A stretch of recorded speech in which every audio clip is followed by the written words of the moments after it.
It took me 2 lifetimes to figure this out. Guhoning's smile could light up a room.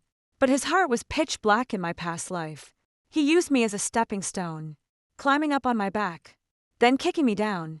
When he needed a scapegoat, I gave my life for him, yet he never even learned. Where?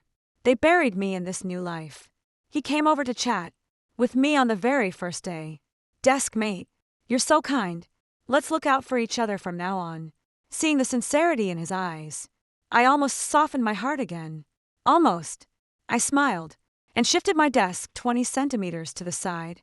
No need to worry about me. I'm doing just fine on my own. 3 years later, he ended up in prison while I stood at the university gates. This time, I saved myself one.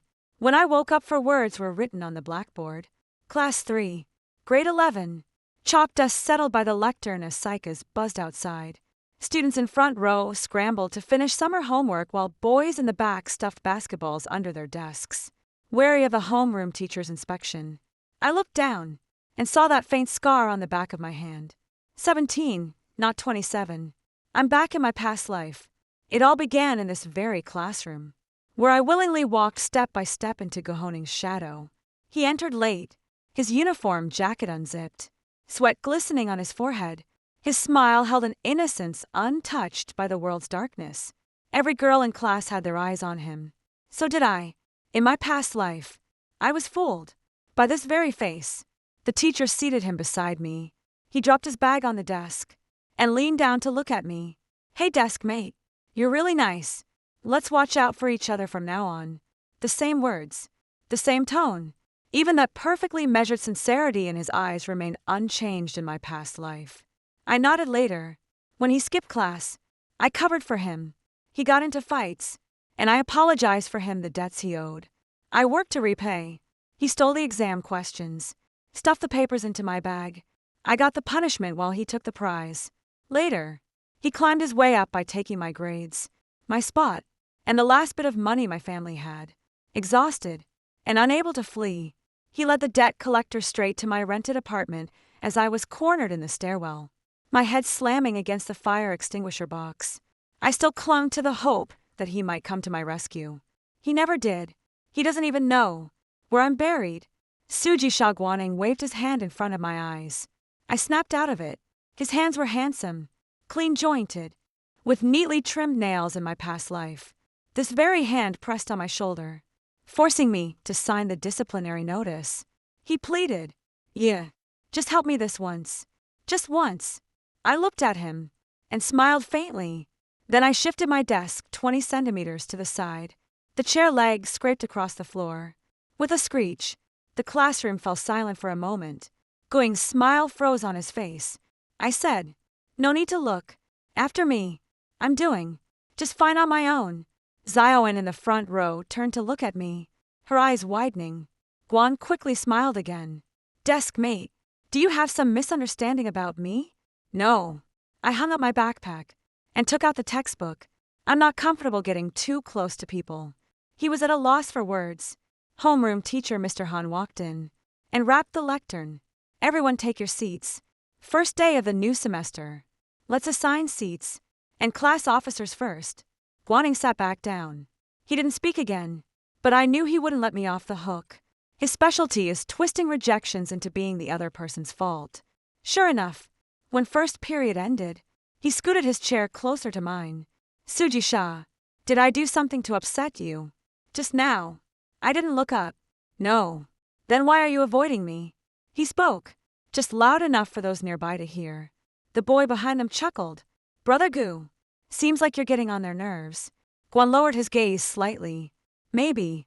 He looked so familiar. It was the same in my past life.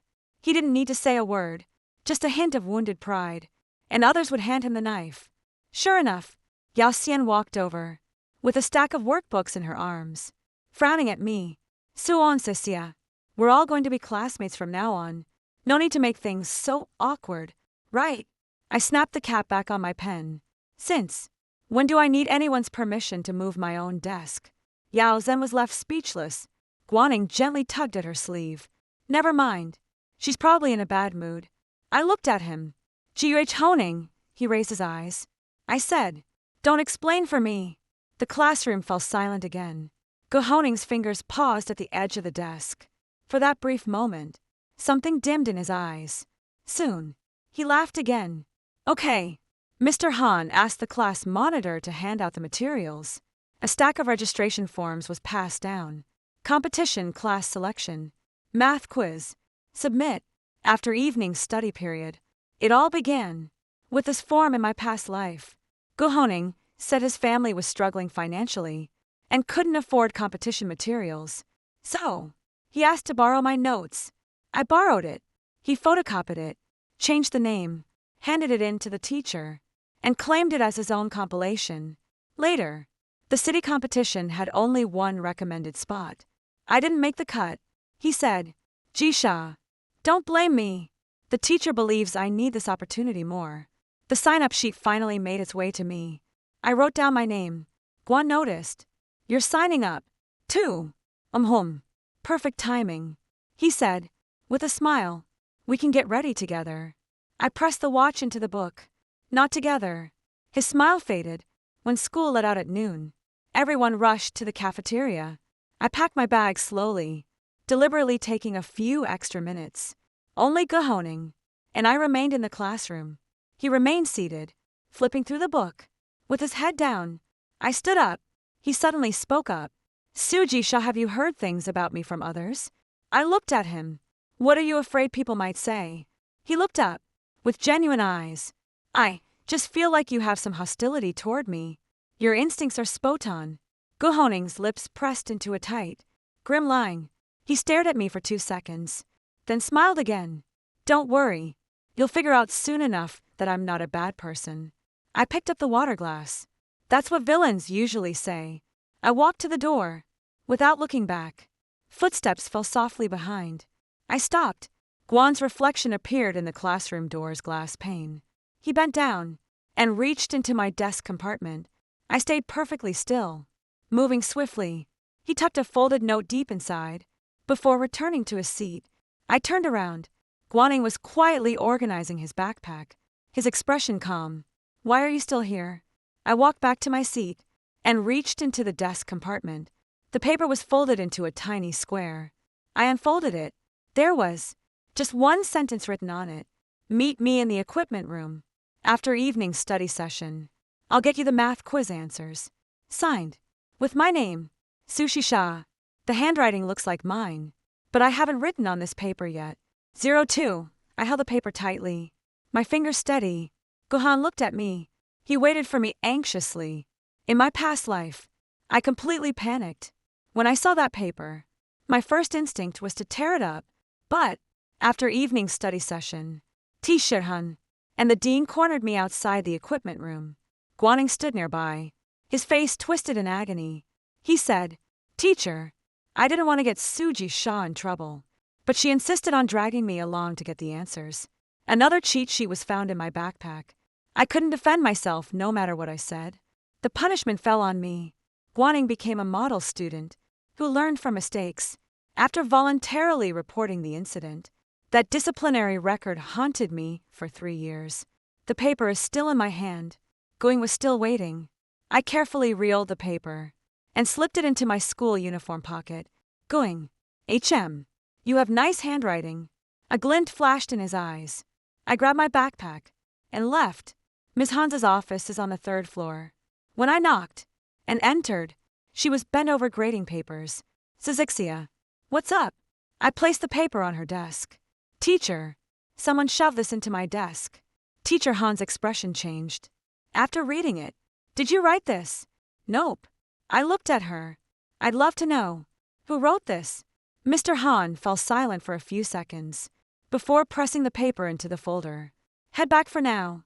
Come to evening study as usual. Keep it quiet. I nodded, just as I reached the door. She called me back again. Suji Shia. I looked back. Mr. Han looked at me, his tone softening slightly. You did the right thing. I kept silent in my past life. I wish someone had told me these words, but there wasn't any back then. Guan remained quiet throughout the afternoon math class, silent as if nothing had happened. After class, he even proactively handed a scrap of paper to the student.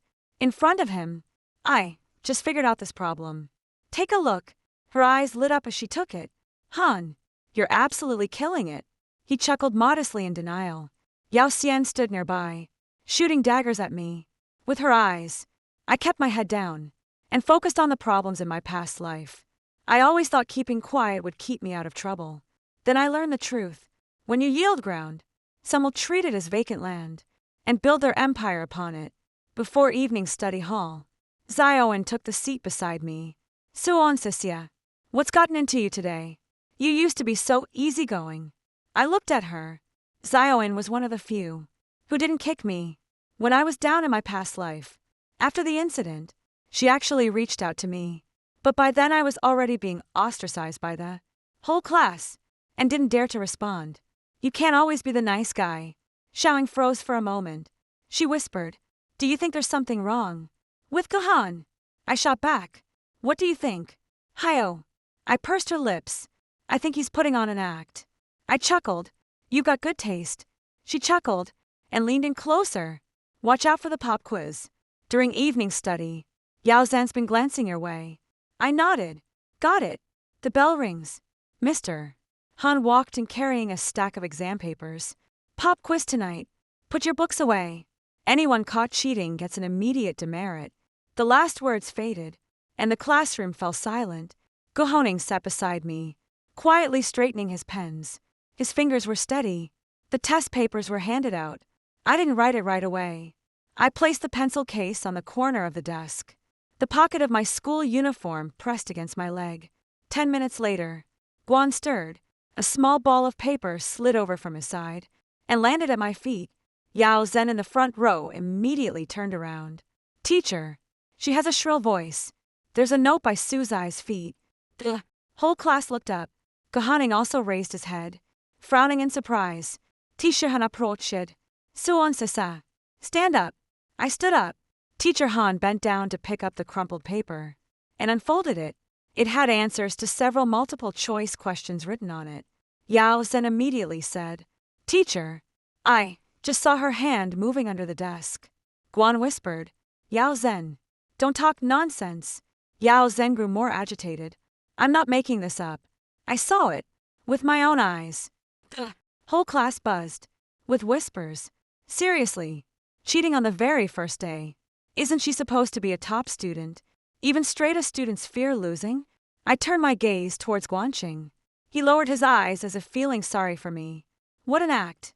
Teacher Han placed the crumpled paper on the desk. Suji Sha, explain yourself. I didn't rush to speak. I took the note from my pocket and placed it by her hand. Teacher, someone slipped this first note to me at noon. I bent down again and picked up a small piece of clear tape from under my chair. This fell from Guhoning's desk leg. When the second paper ball rolled by, Guhoning jerked his head up. I stared at him. Care to explain? Guhoning, why was there glue for sticking paper balls on your desk leg? The classroom fell silent. Guaning parted his lips. I don't know. I nodded. Then let's check. I turned to Teacher Han. Teacher, there's a surveillance camera above the back door.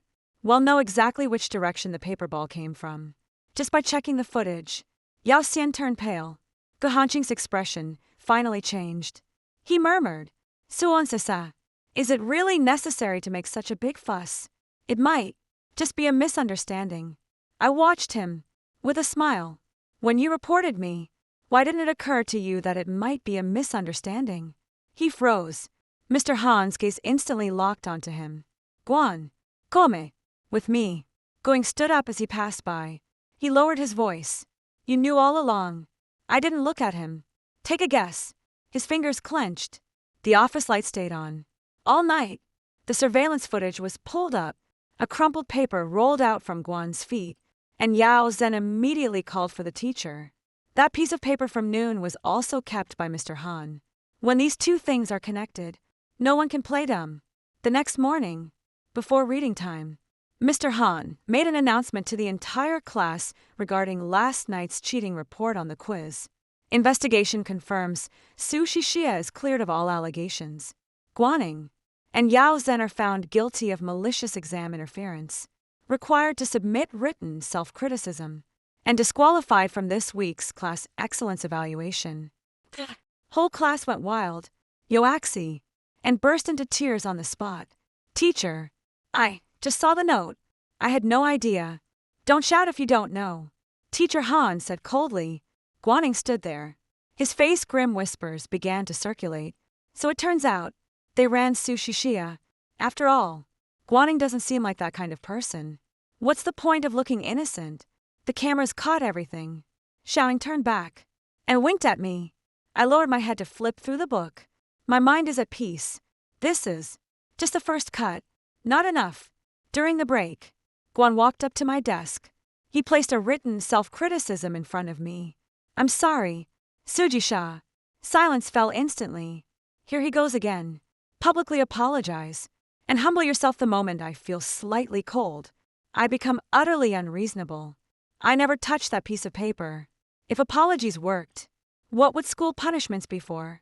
His face turned pale. Yao Zhen was sobbing even harder beside us. Suon Sasa. That's enough. He's already apologized. I looked up at her. Then you'll take the disciplinary action for him. Yao Zhen. Shut up. Gahaning stared at me. The last trace of warmth in his eyes, finally shattering. Just then, someone called out to me from the back door of the classroom. Suon Sasa. Mr. Han wants to see you in his office. I stood up. Guaning suddenly smiled. The sound is very faint. You think the cameras only caught me? I froze in my tracks. His gaze turned icy as he stared at me. You were in the office yesterday. Afternoon. 2, 3. When I entered the office, Mr. Han's face was grim. A blue envelope lay on the table. The envelope was unsealed, an empty class fund envelope. In my past life, I knew it all too well at the start of sophomore year. Each student contributed 20 yuan for class funds to buy mops, chalk, and printer paper. The total came to 8,160. That previous lifetime, the class funds went missing. Gahaning said he saw me enter the office. Yao Xian said, my family's financial situation is average, and I recently bought some new study materials. Everyone's looking at me. I was so desperate to prove myself that I turned my backpack inside out. The money was eventually found tucked inside my workbook. I tearfully insisted it wasn't me. Nobody believed me. After that incident, the label thief haunted me for a whole year now. The envelope is empty again. Mr. Han looked at me. Suji Xia, did you come by the office? After school yesterday? I've been here. What are you doing? Pass the note. Mr. Han remained silent. The office also had the grade level coordinator and 2 class representatives. Guaning stood by the door. He hung his head as if testifying under duress. Yao Xian's eyes were red, clutching a tissue in her hand. Xiaowen stood outside the hallway, anxiously bouncing on her toes. The grade leader spoke up. The class fund was still in Teacher Han's drawer yesterday, but it's gone this morning. Someone reported you were the last person entering the office yesterday. I turned to look at Guan. Who's this someone? Honing looked up, speaking softly. I only mentioned seeing you here. Nothing more. Spotless. The knife was handed over. But favors must still be kept. I nodded. Then I'd like to report something. 2. The grade level leader frowned. What's up? Yao Zhen came by the office. Before. Evening self-study yesterday. Yao Xian jerked her head up. That's a lie. It's not. I turned to Teacher Han. There was a box of red pens on your desk yesterday. Yao Xian took one, saying she'd use it to hand out assignments for you. Teacher Han paused to think that did happen. Yao Xian grew agitated. What does taking a red pen have to do with class funds? It matters. I pointed at the envelope. There's a red ink stain on the envelope flap. Everyone looked over at the edge of the blue. Envelope seal does have a touch of red. Tiny. You'd miss it if you weren't paying attention. Yao Xian's expression changed. Guaning also glanced at me. I went on. Mr. Han's red pen is a click type. The nib leaks ink easily. Whoever took it would probably still have stains on their hands or uniform cuffs. Yao Xian instinctively hid her hands behind her back. Hands out. The grade leader snapped. Yao Zhen remained motionless. Mr. Han's voice turned icy. Yao Zhen slowly reached out her hand. A faint smear of unwashed red lingered on the side of her right index finger. The office fell silent. Yao Xian's tears spilled instantly. I didn't steal it. I just touched the envelope. I looked at her. What about the money? Her lips trembled. I don't know. Guaning suddenly spoke. Teacher, the red ink doesn't necessarily mean anything. She might have just brushed against the envelope. I laughed. He finally lost his cool. I was waiting for him to lose his cool. Right. The red ink doesn't prove. Who took the money? I pulled an English workbook from my bag and placed it on the desk. So, I haven't touched this book since I walked into the classroom this morning. Guan's face froze. He glanced at the workbook. I opened the hidden compartment. A stack of loose change tumbled out. The office air hung thick.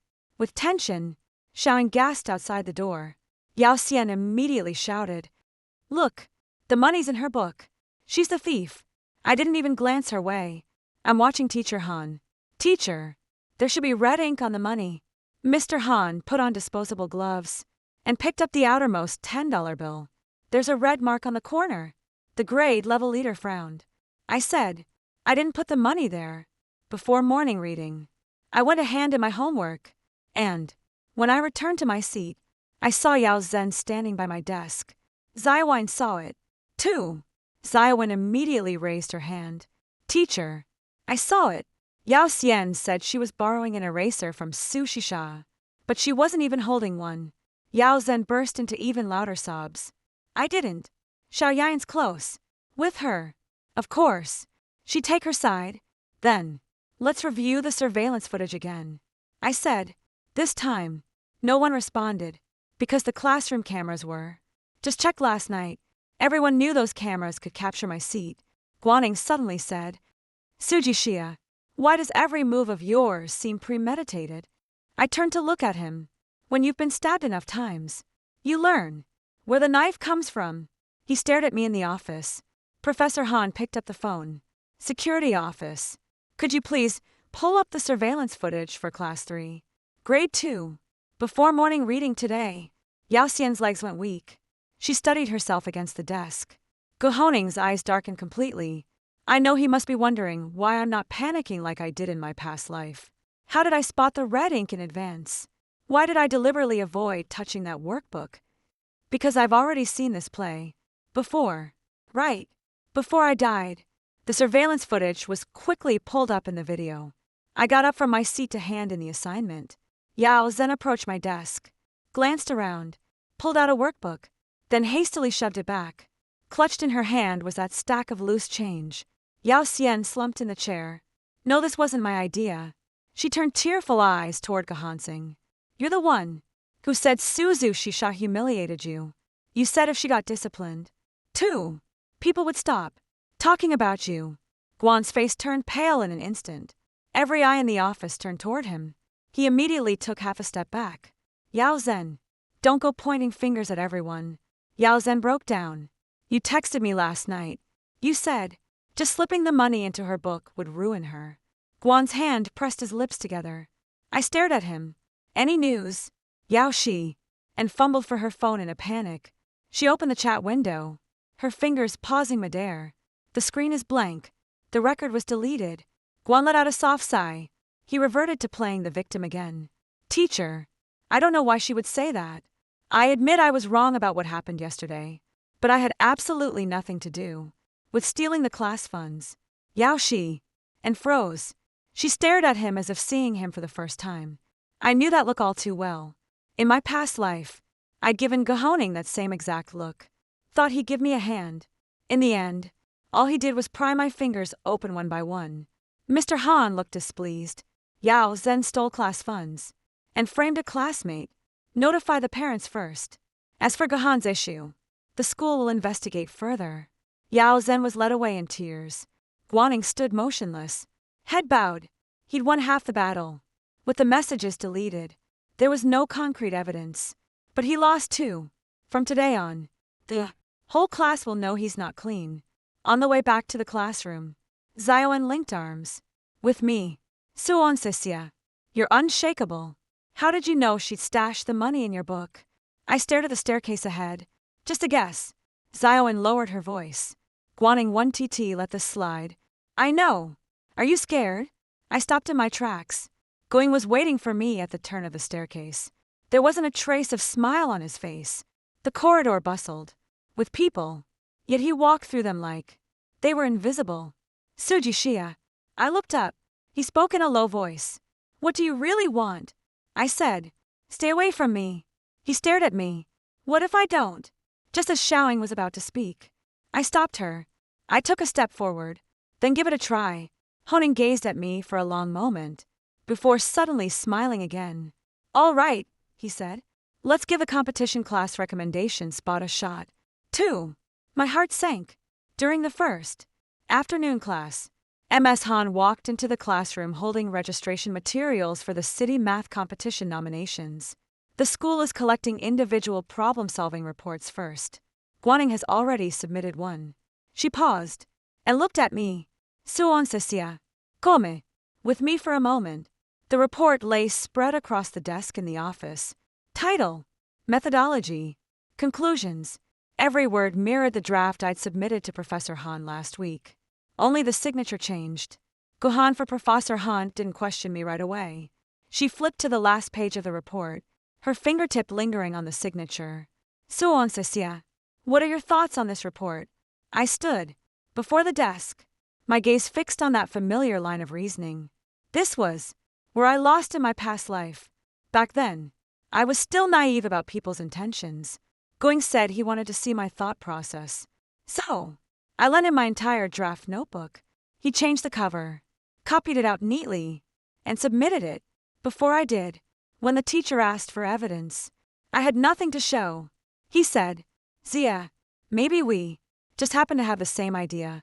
Great minds think alike. How lovely dressing stolen ideas as serendipitous genius. I slid the report forward. Teacher, this isn't his. Ms. Han looked at me.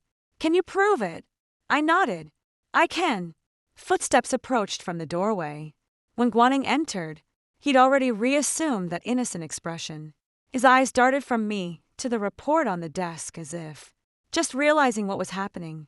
Professor, you wanted to see me? Professor Han slid the report across the desk toward him. Did you write this problem-solving report yourself? Gohoning didn't hesitate. Yes. Did you come up with all these ideas yourself? Yes. His answer was too composed. So composed that had I not lived a second life, I might have doubted myself. I looked at him, then explained the second transformation. On page 3, Gohoning raised his eyes. Sushi Shia, what do you mean by that? Not that interesting. I said, since you wrote it, explaining it once shouldn't be hard. Right. Professor Han didn't intervene. Guaning picked up the report and glanced down at it. Here we're just splitting the original expression into 2 parts. Then estimating. With inequalities, why can it be taken apart like this? He paused. Because it's more convenient this way. I smiled. Which step ensures the equality condition remains unchanged? The office fell silent.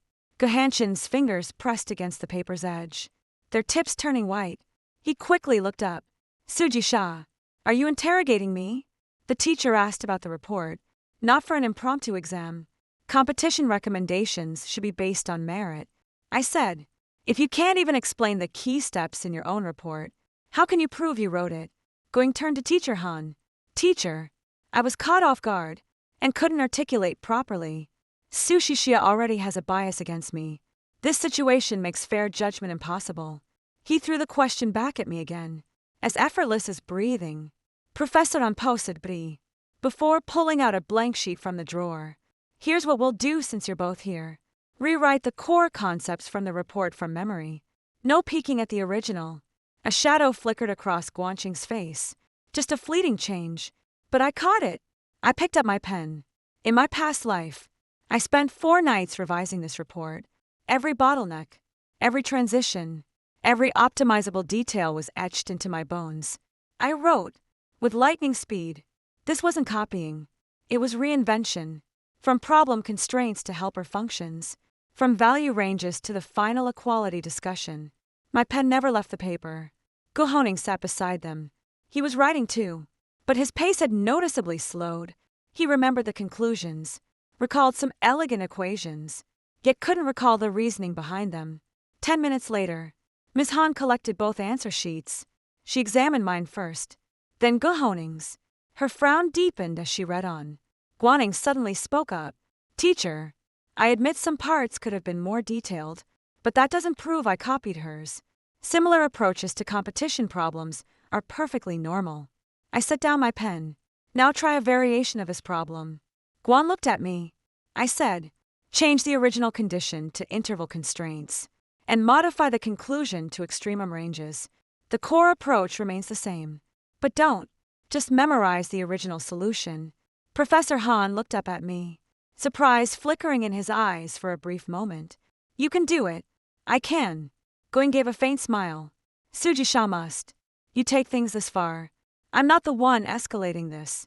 I said, meeting his gaze. You're the one who took what's mine. His smile froze.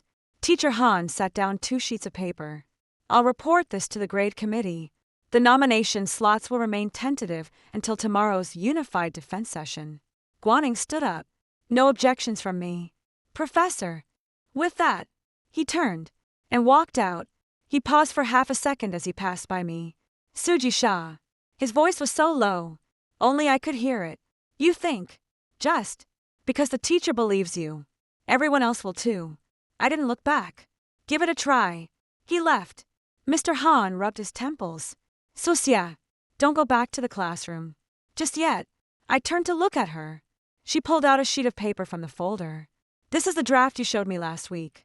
I kept a copy, with my notes, and the date. I froze in that instant. My throat clenched as if blocked by something in our past life. She never showed me this draft. Perhaps I was too panicked back then. Too quick to cry.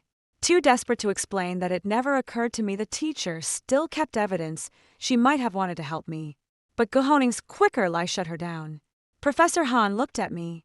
But this alone isn't enough. You need to stay composed. During tomorrow's defense. I nodded. I will. The hallway breeze felt stifling on my way back to the classroom. Summer sunlight glared off the white walls, making my eyes water. The classroom fell silent the moment I pushed open the door. Dozens of eyes turned there. Wei Guaning sat at his desk, head bowed over his work as if nothing had happened. Yao X's science seat remained empty. She was absent from class today. Xiaowen waved me over. As soon as I sat down, she lowered her voice and asked, So, is he causing trouble again? I took out my textbook. Thesis defense tomorrow. Xiaowen widened her eyes. Did he copy yours? I kept silent. Silence is the answer. Xiaowen cursed under her breath, then quickly covered her mouth. How could he be so shameless? Exactly. I used to wonder the same thing. But later I realized some people aren't shameless. They're just fearless. He simply assumed that others' belongings were naturally meant to pave his way. The last class of the afternoon hadn't even ended, but the whole class was already buzzing with news. Some say Guhoning's report overlaps with my line of thinking. Some people said I was jealous that he was favored by the teacher, so I deliberately accused him of cheating. Others argue that, with the cheating incident and class fund issue just happening days ago, how could Guhanqing possibly mess up again? He's not stupid. Su Shixia is way too aggressive. She might just be trying to eliminate her competition. It's not loud, but I just happened to hear it. Xiaoying turned away in anger. Got any proof? Before running your mouth? The guy in the back row shrugged. We didn't even say anything. I held Xiao Yinyi's hand down. Keep it down. Xiaoying grew agitated. You're just going to let them talk like that? I opened the workbook. No rush. In my past life, I was terrified of people's gossip. So much so that even walking into the classroom left me breathless, with anxiety. But now I'm no longer afraid. Rumors aren't stopped by explanations. Let them crash into the wall and break their own heads. I didn't leave right after school. Guhoning stayed behind. 2. He sat in his seat, slowly packing his school bag. He didn't speak until we were alone in the classroom. Sujisha, you never ceased to surprise me. I put the pen in the pencil case. Each other. He smiled. You weren't like this before. My hand hesitated for a moment. Did you know the old me well? Gwen looked at me, his gaze darkening. You're easygoing, tender-hearted, and avoid conflict. Just a harsh word from someone makes you question if you're the one at fault. He got every word exactly right. That was me in a past life. I was his favorite, too. Because it's easy to handle.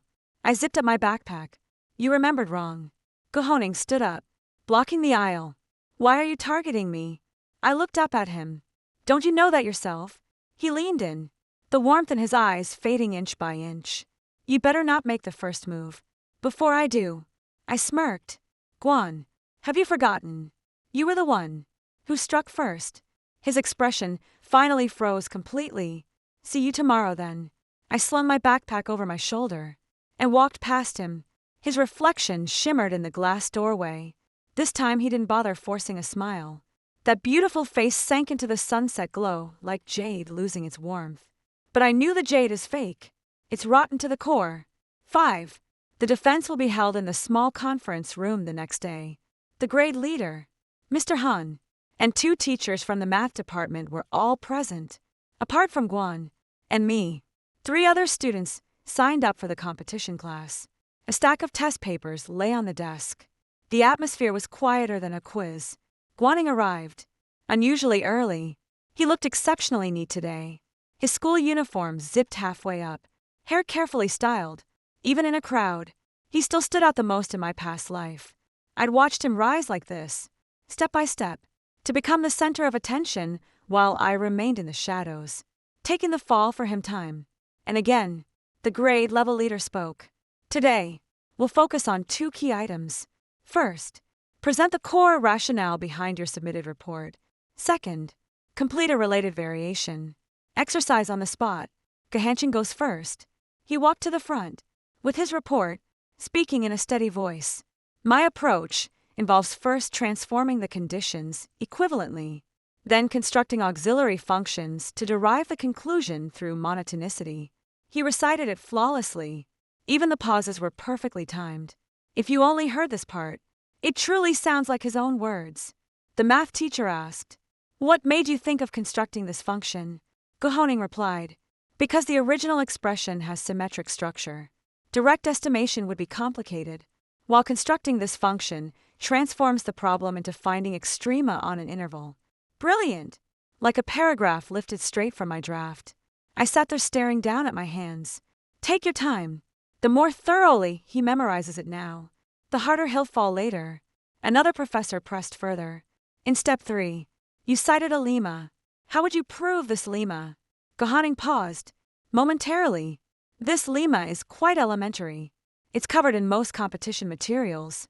Then prove it right now. The meeting room fell silent.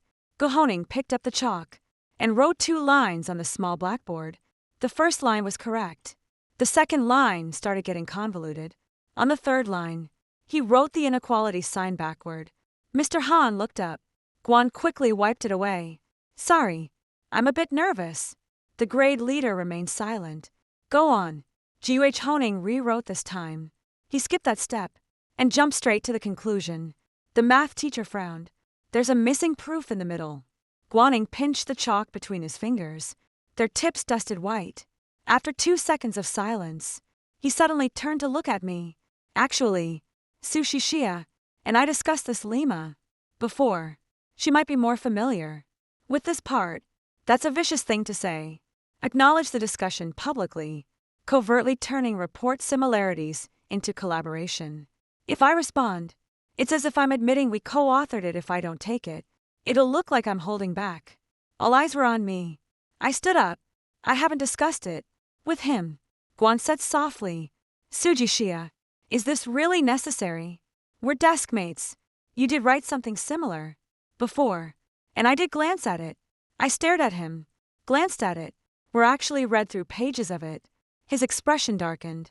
I pulled my sketchbook out of my bag and flipped to the page marked by the bookmark. Professor, I showed the initial draft to Dr. Han last week. At that time, there was a gap in the proof of lemma 3, and Dr. Han asked me to revise it. Mr. Han nodded. Yes. I continued. The version in Guan's report happens to be the outdated one, with vulnerabilities. The atmosphere in the meeting room shifted.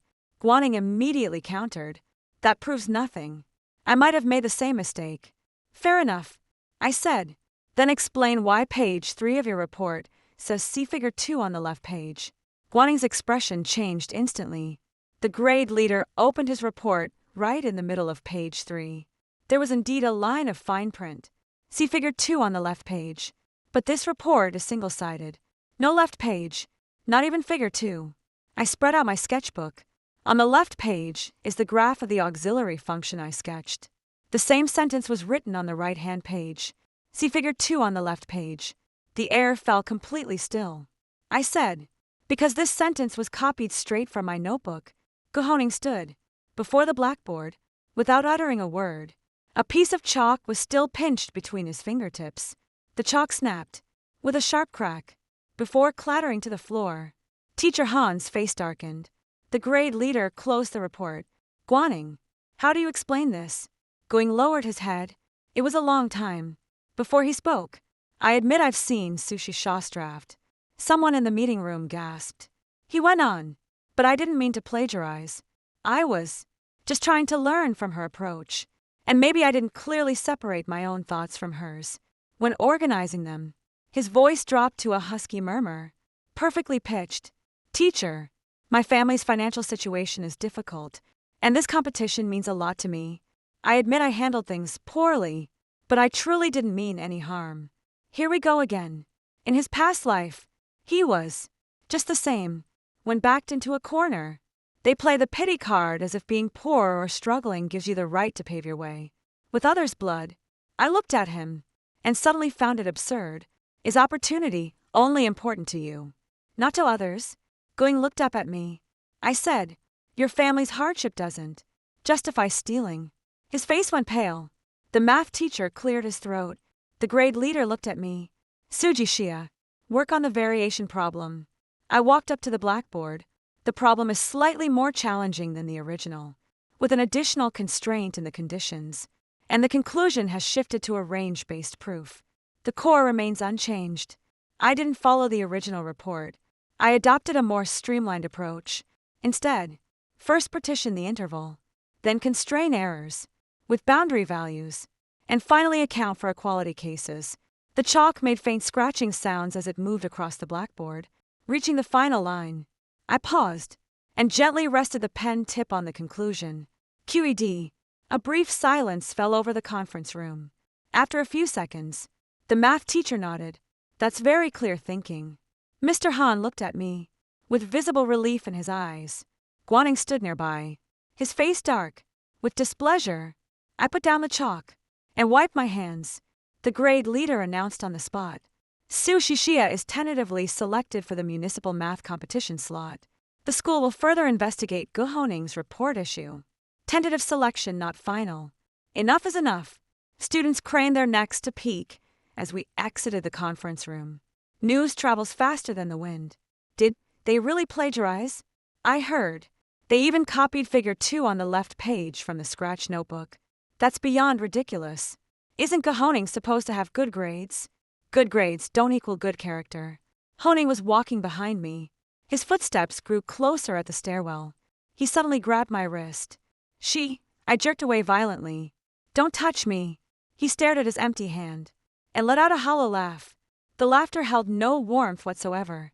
Feeling proud of yourself? Not bad. You think getting a recommendation means you've won? I looked at him. At least you didn't get it. Going's gaze turned icy. Susia grades aren't everything in life. I know he's about to stir up trouble again. Reputation, social connections, family. He has a knack for hitting people where it hurts most. Xiaoing came running from the classroom door. Su Shishia, are you okay? She immediately stepped in front of me. When she saw Gohanqing, what do you think you're doing? Guaning's smile returned. It's nothing. Congratulations to her. With those words, he turned and walked away. Xiaoan watched his retreating figure, rubbing her arms uneasily. That look in his eyes just now was terrifying. I tucked my wrist into my sleeve. A red mark circled where he grabbed me. Wouldn't be him if he wasn't terrifying. That afternoon, the school announced the competition class defense results. My name was posted at the top of the bulletin board. Goo. Hanqing's name got crossed out.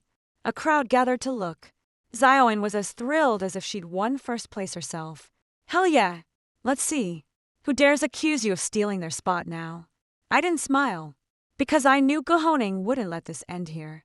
Sure enough, before evening study session, A note appeared in my desk. No signature. Just one sentence. Does your mom know you steal from boys at school? My fingers gradually tightened. Zion leaned in and paused instantly upon reading those words. Who wrote this?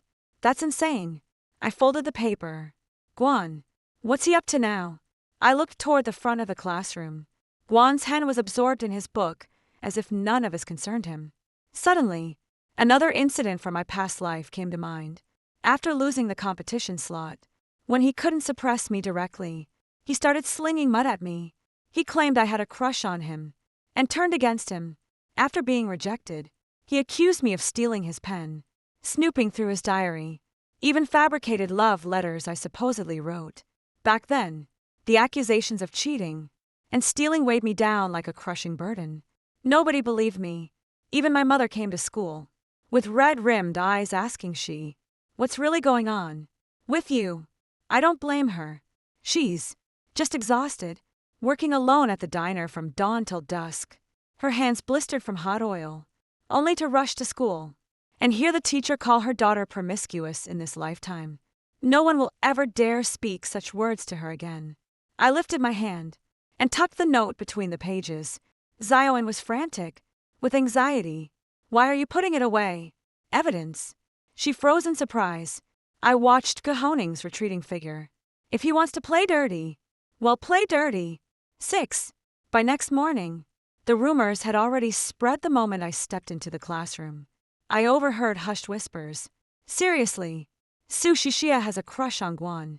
Seems like it. Rumor has it she's been secretly watching him, and even took his stuff. No wonder she's always picking on him. Love turned sour.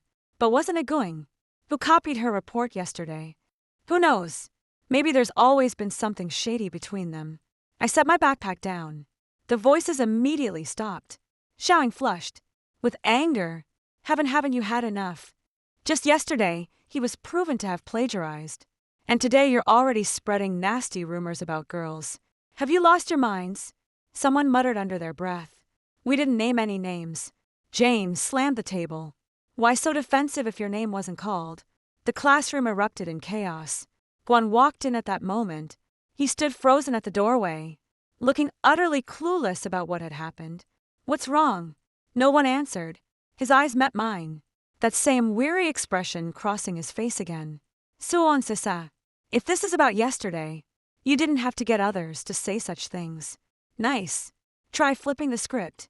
Before I could speak, Xiaoying exploded. What do you mean she got others to say it? Weren't you the one spreading rumors? Guaning frowned. What rumor did I spread? That she has a crush on you and stole your things? Gohan's expression shifted slightly, before twisting into a bitter smile. That's not something you should say to a girl. Watch your words. He looked at me. Suji Sha, I know you hate me right now, but I wouldn't joke about something like this. The classroom fell silent again. That was such a brilliant remark, pretending to defend me, while actually confirming this kind of thing exists. I slowly rose to my feet. Honing.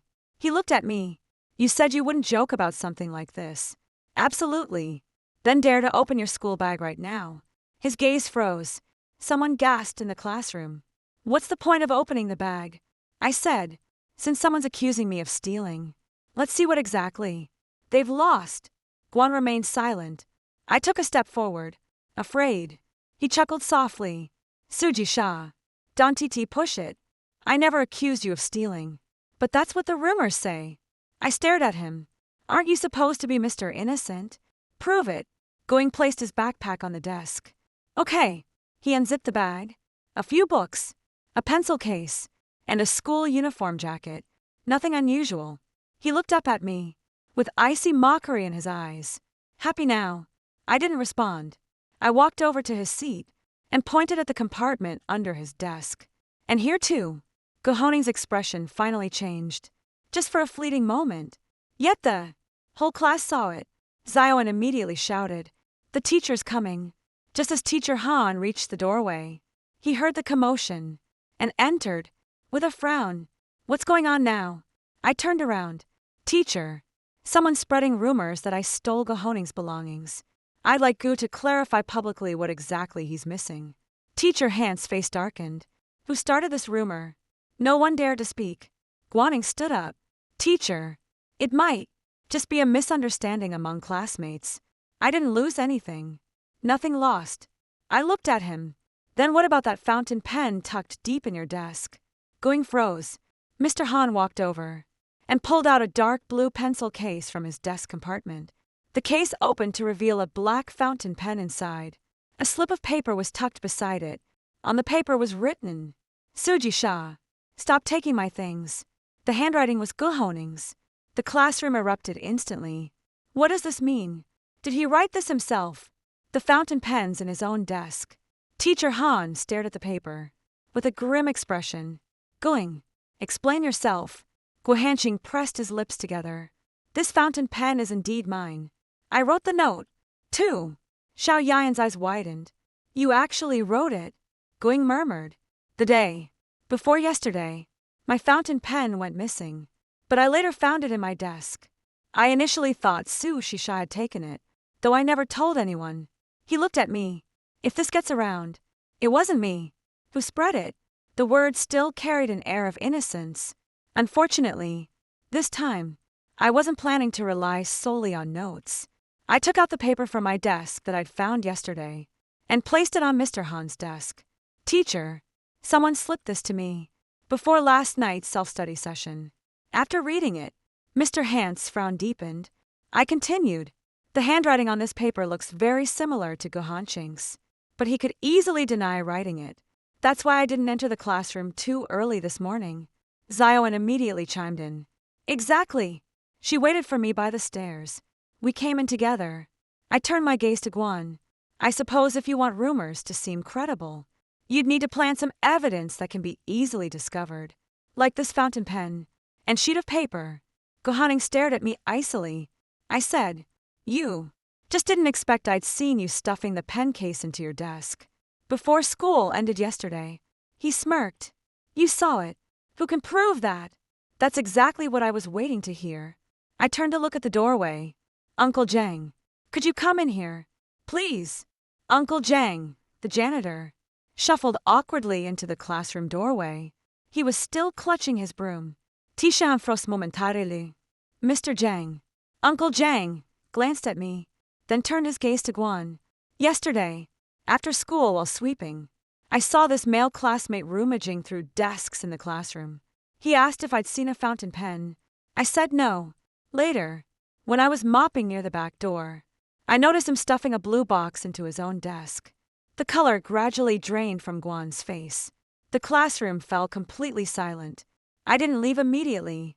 Yesterday afternoon, I stood at the end of a corridor, watching him finish his solo performance, and I saw Uncle Zhang pushing his mop through the back door.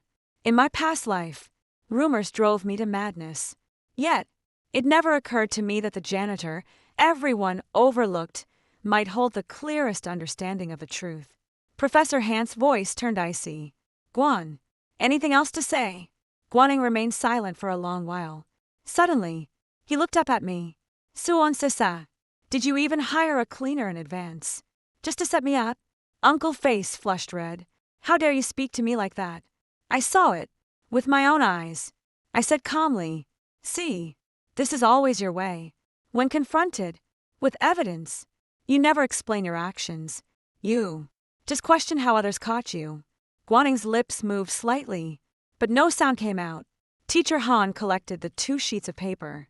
Guaning, come with me to the office. Suon Sisa. You 2 students from multiple classes peeked out into the hallway. This time their gazes weren't fixed on me, but on Guo Hanqing. He walked ahead, his back ramrod straight, yet I knew his composure was beginning to crack.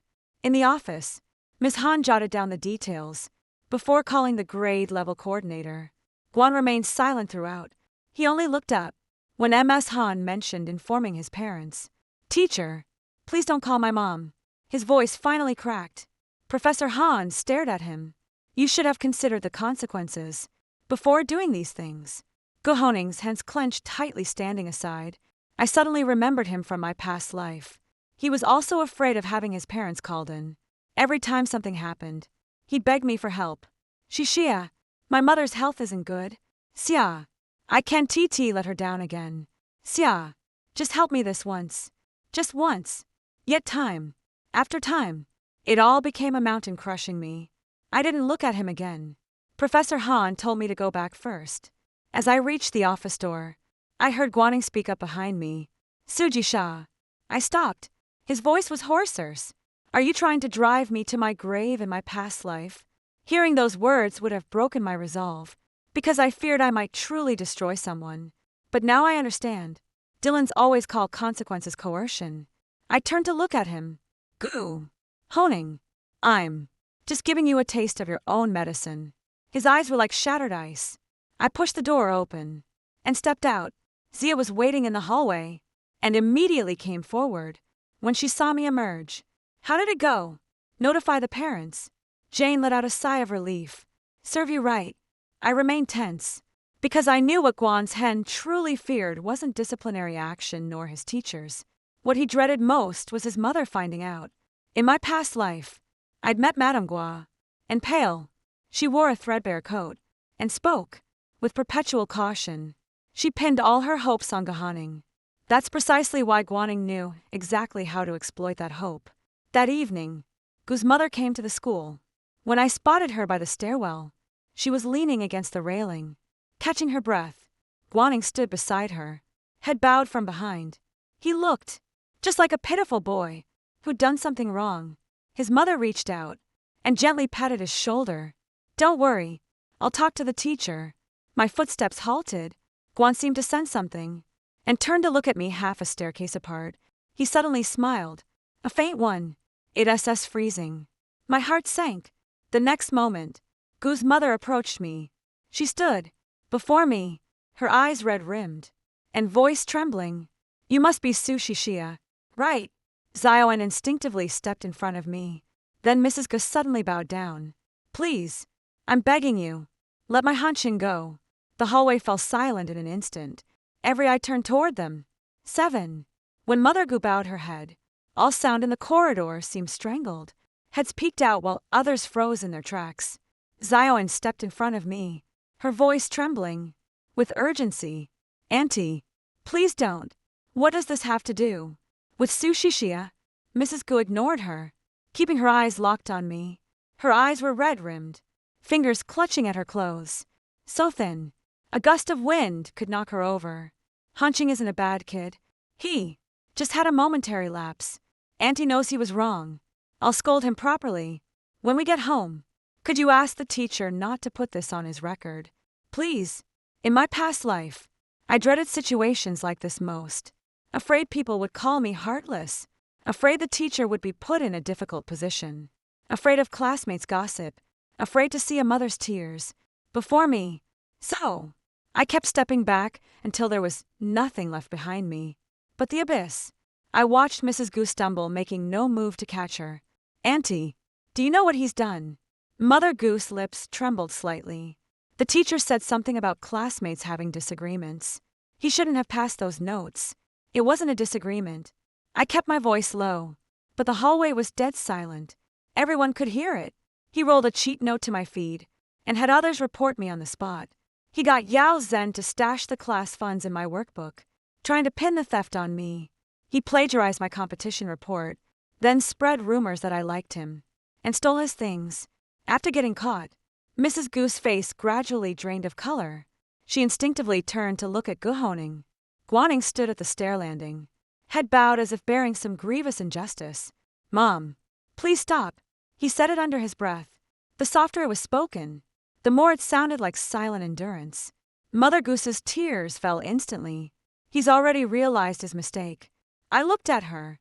If I were the one at fault today, would you have asked him to let me off? Mother Goo froze. I pressed further. If the cheating note couldn't be traced, and the punishment fell on me, would you plead for me? Her lips parted, but no words came out. I pressed further. If the class fund is actually found in my book, and everyone calls me a thief, would you believe I was framed? Mother Goo's hand gradually lowered. She didn't dare to answer, because the answer is obvious. She won't. She always takes her son's side. That's correct. But I have a mother too. I can't keep sacrificing my mother's daughter for someone else's son, letting her be trampled on. Mr. Han stepped out of his office. and his face darkened instantly at the scene in the hallway. What's everyone gathered here for?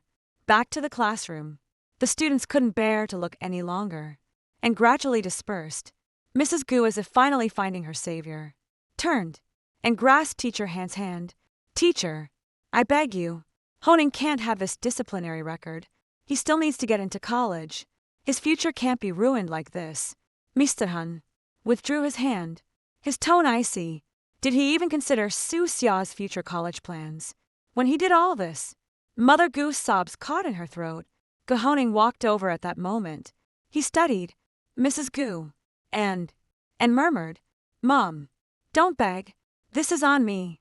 He finally spoke those words aloud, but I knew this wasn't remorse. He was putting on a show for everyone. Just as expected, he lifted his gaze to meet mine, eyes glistening with unshed tears. "Suji Sha, I owe you an apology. If you're still upset, go ahead and yell at me. Just leave my mother out of this." Zioin let out a bitter laugh. "Who's giving your mom a hard time? Didn't she come begging Su Shisha herself?" Gu Hanqing didn't argue back. He merely supported Mother Gu, his shoulders slightly hunched. A wayward youth, a frail mother, the unforgiving me. What a familiar setup. If I just toughen up a bit more, everyone's sympathy will gradually shift my way. I looked at Gu Hanqing and suddenly smiled. "Fine." His gaze froze. I said, "If you're truly sorry, then confess everything you've done in front of the whole class. The cheat notes, class funds, plagiarized report, the rumors. After you finish, I'll accept your apology." Gu Hanqing's grip on his mother's arm suddenly tightened. Madame Gu also froze. Teacher Han glanced at me, but didn't intervene. I continued, "How the school handles this is their decision. I have no authority to revoke disciplinary actions on behalf of teachers, nor will I plead for leniency on your behalf." Going pressed his lips into a thin line. Of course, he wouldn't dare. What he wants isn't an apology. He wants me to back down. A simple let it go from me would let him sweep everything under the rug. Mother Gu grew frantic. "Shisha, can't you be more forgiving? Your classmates, who see each other every day." I looked at her. "Auntie, forgiveness is for those who admit their mistakes, not for people who keep scheming against others." The color drained from Mrs. Gu's face. "Gu." Hanqing finally looked up. His gaze held no pretense. When he looked at me, ice cold like a viper finally flicking its tongue. Teacher Han stepped between me and him. "Gu Honing, take your mother to the office. The grade coordinator will be here shortly." Mrs. Gu seemed about to protest, but Honing guided her forward as he passed by me. He hesitated for half a second. "Suon Sisia, you're truly heartless." I didn't look at him. "You taught me well." His breathing hitched for a moment. The office door clicked shut. Jane pulled me aside, her eyes reening with anger. How could he do this? He's the one who wronged you, yet he sends his mother to beg, making you look like the villain. I leaned against the wall and slowly unclenched my hand. Fingernail marks were pressed deep into her palm. "He's always been like this." Jane looked at me and suddenly whispered, "Has he treated you this way before?" I hesitated. The window at the end of the hallway stood open, letting in the summer breeze heavy with the heat from the playground. I said, "I had a nightmare." Xiaoing didn't press further. She simply stood beside me like a small, silent wall. "Next time he goes off the rails, call me." I looked at her. In my past life, I let this outstretched hand slip through my fingers this time. I nodded. "Okay." Going didn't return to the classroom. After school that day, the disciplinary decision hadn't been finalized yet, but the school had already suspended him for half a day pending. His parents signed consent. Zioin was still ranting while I packed my bag. Someone like him should be transferred to another class. Or better yet, another school. Having to sit next to him every day is unbearable. I sorted out the test papers on the desk. He won't leave that easily. After all this, he still won't leave. He'll think it's just a temporary setback. Xiaoing frowned. Then what's he planning to do next? I zipped up my backpack. Find my softest spot. Zioin froze for a moment. "Your mom." I didn't say a word yet. My heartstrings felt gently plucked in my past life. Guing's specialty was bringing the battlefield to my doorstep. He knew my mom ran a breakfast stall, knew my family struggled financially, knew nothing terrified me more than disappointing her. So he never needed to dirty his own hands. A few ambiguous words were enough to turn teachers, classmates, and parents against me all at once. I slung my backpack over my shoulder and walked out. The school gate was crowded, and the setting sun cast long shadows. Just as I stepped out of the school gate, I spotted a beat-up electric scooter parked across the street. Mrs. Goose sat in the back seat, wiping her tears. With bowed head, Gohanching stood beside her. He didn't look at me, but as I passed by, he suddenly raised his head and flashed me a smile. The smile was faint. It's like saying, "Just you wait." I kept walking, but I knew his next strike was already on its way. 8. My mom runs a breakfast shop behind the school. The small storefront has a cooking pot out front, serving soy milk and fried dough sticks in the morning, then switching to wontons and noodles at noon. She works alone from 4 a.m. until 2 p.m., then kneads dough and preps ingredients every evening. In my past life, I always felt I shouldn't burden her with my troubles, so I swallowed every grievance and silence. I hid the disciplinary notices, endured the rumors, and trembled like autumn leaves outside the principal's office when they called my parents. Only later did I understand. What I thought was her obedience became the blade others used to hurt her. This time, when I arrived at the shop, my mother was wiping down the tables. Her surname was Lin, and her given name Xiaolon. She'd been pretty in her youth, but years of hardship had etched premature lines around her eyes and left faint burn scars across the backs of her hands. Her face lit up the moment she saw me. "You're home early today. Have you eaten? Let me make you some wontons." I dropped my backpack. "Mom, I need to talk to you." Her hands paused while wiping the table. Perhaps my tone was too serious. As the smile gradually faded from her face, I recounted everything that had happened at school these past few days.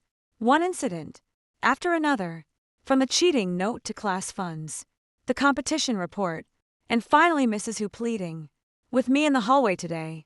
I spoke calmly, but her expression gradually changed.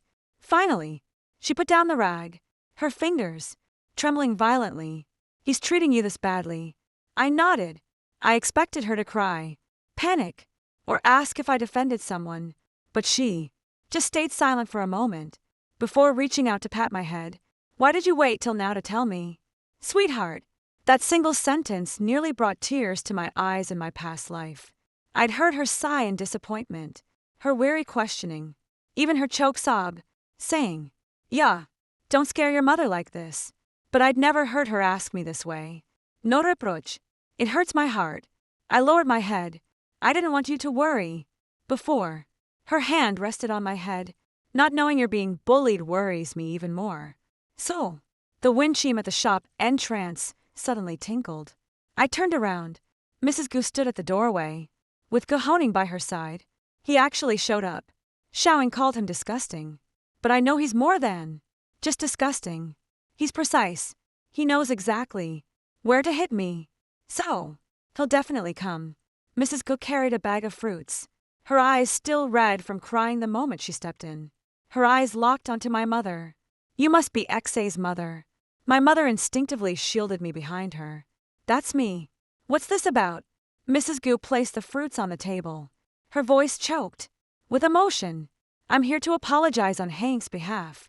The kids had a misunderstanding at school that got reported to their teacher. Honing may be immature, but he's truly not a bad kid." She spoke rapidly, dismissed everything, framing plagiarism, spreading rumors as mere misunderstandings.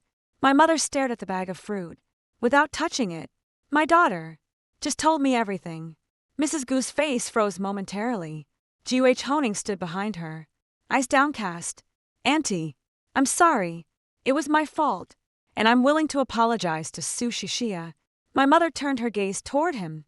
"Did you apologize in front of all your classmates at school?" Going hesitated. "The school is still handling it." My mother nodded. "Then we'll wait for the school's decision." Mrs. Gu grew agitated. "But if he really gets disciplinary action, what will become of his future? Our family's struggling. His father passed early. My health's failing. And his college admission is our only hope. Mrs. She, you're a mother, too. You understand how I feel, don't you? Tears streamed down her face as she spoke. 2 new leading customers in the shop heard the commotion and looked up. Mrs. Goose's voice was neither loud nor soft, just enough for them to hear. I know we're poor and powerless, but we can't let our child's life be ruined like this. That's exactly how it happened in my past life.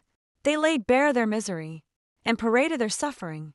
Then all eyes turned to me as if refusing would make me the heartless one. Just as I was about to speak, my mother suddenly pressed her hand over mine. She stepped forward, shielding me with her body. Your son's life matters, but my daughter's doesn't. Mrs. Goof froze. I stood stunned. My mom runs a small business and always avoids confrontations at all costs. When customers complained about cold soy milk, she forced a smile. She bit her tongue. When neighbors took over the storefront space, she graveled. Whenever urban management officers came for inspections. But now she stands tall and unbroken. When he framed my daughter for cheating, did he ever consider her future? When he falsely accused my daughter of stealing money, did he think about the stigma she'd face?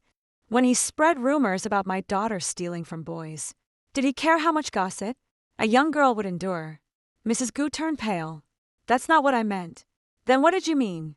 My mother's voice trembled, but she stood her ground. You came here just to get me to talk my daughter out of this, didn't you? Mrs. Goose. Tears flowed harder as he hit the nail on the head. I'm at my wit's end, too. Everyone reaches their breaking point sometimes. My mother looked at her. I wake up at 4 a.m. to fry dough sticks, burn my hands with hot oil, yet never stole a penny. We're poor, but my daughter never snatched opportunities from others. Hard times don't justify hurting people. The shop fell completely silent. A noodle-leading uncle murmured, That's well said. G.H. Hanshin glanced up at the man. That fleeting look didn't escape my notice. He detests losing control, especially when people deviate from his carefully scripted plans.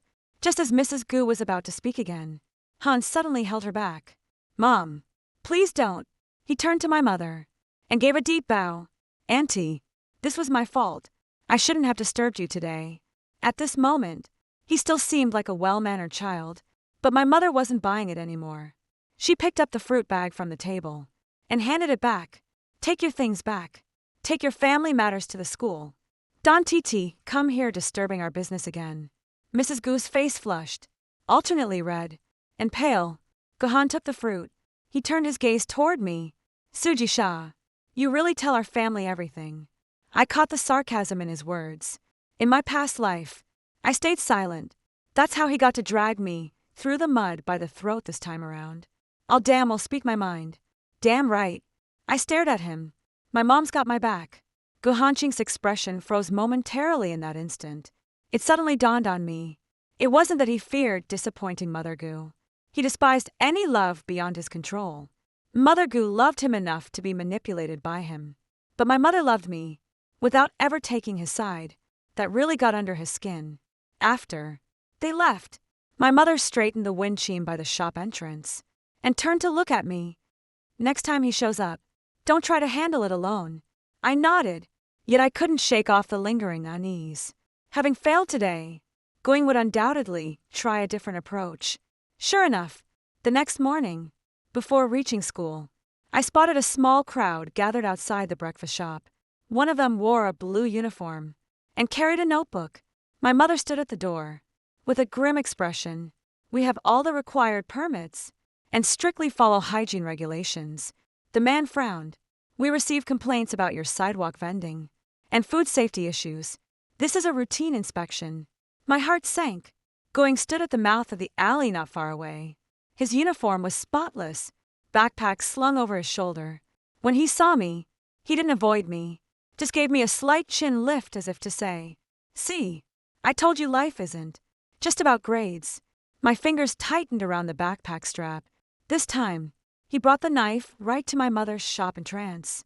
9. The inspection lasted until almost morning study period. My mother took out the business license, health certificate, and purchase receipts one by one. Her hands were steady, but her face had gone pale. The inspectors went through everything meticulously. Pot lids, cutting boards, freezers, spice containers, even measuring the placement of items by the entrance. In the end, they found no major issues, just instructed us to move the pot half a meter inward from the doorway to keep the passage clear. My mother kept saying, "Good, good," but there were already enough onlookers. Backstreet businesses fear this the most. Whether there's an issue or not, inspections always make people suspicious. Was it something she ate? Who knows? These small shops near schools are always questionable. Isn't her daughter at No 3 middle school? Heard things have been pretty chaotic there lately. Those words fell like pebbles one after another. My mother kept her head down while gathering the documents. I walked over and helped her organize the loose papers into the folder. "Mom, it's okay." She glanced at me and managed a faint smile. "Hurry to class. Don't be late." I didn't move. "It's Guhan." My mother froze mid-motion while putting things away. She didn't ask if I had proof. After a brief silence, she said, "Then we must keep our composure." I looked up at her, clutching the document, fold her to her chest, with slightly re-ened eyes. She stood firm. They wanted to see us panic, see us cry, see us beg. We won't give them that satisfaction. At that moment, I realized my mother was far stronger than I'd ever imagined in my past life. I absorbed all the slander myself, leaving her defenseless. When the blow came, this time by sharing the truth with her, we stand together unbroken. When I rushed into the classroom, morning reading had already been going on for 10 minutes. Teacher Han saw me, but didn't scold, just motioned for me to take my seat. Going seat was empty. Zion passed me a note. I unfolded it. The note said, "Word around class about the back street inspection. Someone saying your mom's shop failed the cleanliness check." I folded the note back up. Zion whispered urgently, "What should we do?" I glanced at Honing's empty seat. Wait. Honing arrived. After the first class ended, he'd taken half a day off, only missing one class. He looked rather pale when he walked in, as if he hadn't slept well last night. But the moment he sat down, someone from the back row whispered, "Brother Gu, did you hear? Sushi Shah's mom's shop got raided." Gu Hanqing's hand paused mid-page turn. "Don't spread rumors." That same old line again. He never gets his own hands dirty. Only, when the fire's raging, does he put on a show, telling people to watch their words. The guy curled his lip. My mom saw it when she passed by during her morning grocery run. Said the inspectors were already there. Must be something serious. Guaning's voice dropped slightly. Sushi Shah's family has it tough enough. Let's not gossip about them. The moment those words were spoken, the look several people gave me instantly changed. Tough. What a versatile word. It can evoke both sympathy and disdain. Zion stood up. "Will you ever stop?" The inspection was clear. No issues means no issues.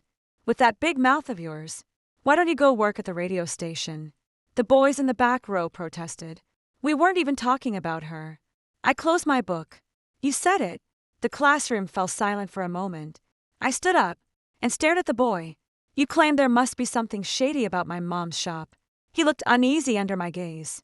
I was just saying it casually. Casual words can still be slander.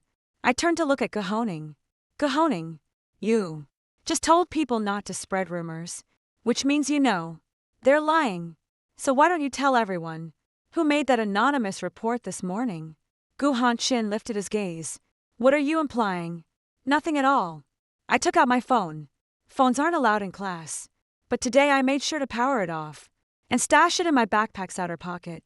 Before entering, I didn't turn it on, just snapped a photo of the receipt at the payment office entrance and printed it out. When the inspectors left this morning, my mom asked about the tipster.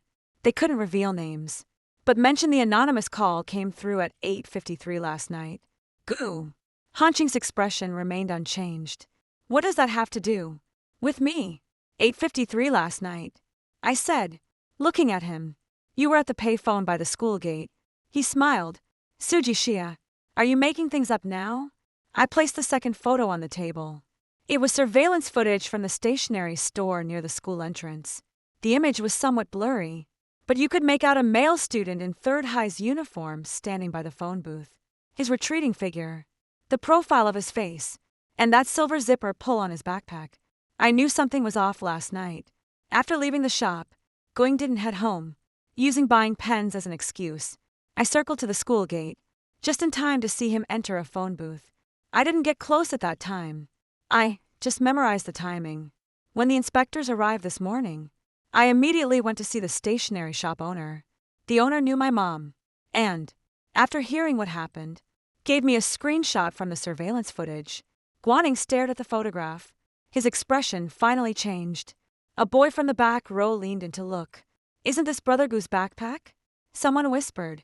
"Did he actually report that shop?" Guhoning jerked his head up. What can a blurry silhouette prove? Teng Guhoning's voice wasn't loud, but carried a heavy weight. He finally stopped smiling. Everyone in the classroom was looking at him. Then at the surveillance screenshot on my desk. That image was genuinely unclear. Yet, the more unclear it was, the more it festered like a thorn in everyone's doubts. I didn't rush to argue back. A silhouette doesn't tell the whole story, I said. That's why I also asked the owner of the stationery shop next to the phone booth. Guhoning's gaze tightened. I took out the third sheet of paper. It was a handwritten statement from the stationery shop owner around 8:50 last night. A male student from No 3 High School purchased a pack of envelopes and a black ink pen at the store, then went to a phone booth. His backpack had silver zipper pulls. A signature and thumbprint were at the bottom. Zioan immediately leaned in to look. "Isn't that him? That buckle on his backpack is unique in our whole class." The boys in the back row fell silent. Guaning stared at the paper and suddenly smiled. "Susia, you've really got everything prepared. Thanks to you," I said. "After being framed so many times, I've learned to keep evidence." He stood up. "Do you really think you can pin everything on me with just a few pieces of paper?" I didn't buckle it. I looked at him. "I'm just shining a light on the path you've walked." Just then, Mr. Han walked in through the door. She was still holding the lesson plan in her hand, clearly having overheard the latter part. "Suon sisa, go hanching, come with me to the office." The entire class fell silent. Guhoning paused briefly as he passed by me. "Think you've won?" I didn't look at him. "You said people don't live by grades alone." His shoulders stiffened. Let me finish the second half of that sentence. "So, I'll show you this too. People must live by their conscience." The grade-level coordinator was also present in the office. Teacher Han placed the surveillance screenshots and documentation on the desk. Going insisted he only called home and didn't report the breakfast shop. "Teacher, I admit I went to the phone booth, but that doesn't prove I made the complaint call." He hung his head, his voice. "I've been having a lot of trouble in class lately. Suzu Shishia already had it out for me. Now she's pinning everything on me. And I don't know how to explain myself had it not been for those previous incidents." His words might still have softened hearts. But Teacher Han just stared at him coldly. "Guan, your mother visited the school just yesterday. Today, Susia's family shop gets reported. Do you really think that's a coincidence?" Guhoning fell silent for a moment. "Just a coincidence?" The grade leader frowned. "Then why were you at the phone booth last night?" "My family's phone got disconnected." "Who are you calling?" "My mom." The grade leader picked up a pen. Numbering froze, just for a split second. But I caught it. He rattled off a string of numbers. The grade leader dialed right in front of him. The phone rang endlessly, with no answer. Jiuh Hanqing breathed a sigh of relief. But I knew this wasn't enough. He always leaves himself a way out. He wouldn't admit it based on this alone. Teacher Han looked at me. "Suji Sha, go back to class first. The school will investigate this matter." I didn't move a muscle. "Teacher, I've got one more thing." Guan Hen whipped his head toward me. I pulled out a receipt from my backpack. At 8:51 last night, he bought envelopes and pens at the stationery store. This morning, someone dumped a copy of anonymous tip-off materials at my mom's shop entrance using the exact same envelope. The grade leader took it. Tip-off materials. I nodded. It accused my mom's restaurant of using unclean ingredients and reusing cooking oil, even claiming students got food poisoning. But written in haste, there was one line where he repeated the same mistake as before. I unfolded the photocopied sheet. Guaning's face gradually drained of color. The middle line on the paper read, Their house has always been filthy. I've seen it. With my own eyes. Them. Not them. Because in our past life, whenever Gahaning spread rumors about me, and my mother, he'd always phrase it like this. He lumped us mother and daughter together like some worthless thing to be trampled underfoot. I pointed at those two words. Guan, you said something at the store yesterday. I looked up at him. Sushi Shia, you really tell your family everything. The office was so quiet. You could only hear the fan humming. This whistleblower letter says something similar. I turned to the next paragraph. She tells her mother everything. But her mother's business dealings aren't exactly clean either. Guaning's lips finally drained off. Color teacher Han picked up the letter, with a gaze heavy enough to chill the bones. Guaning, what's your excuse this time? He stood there like a cornered beast.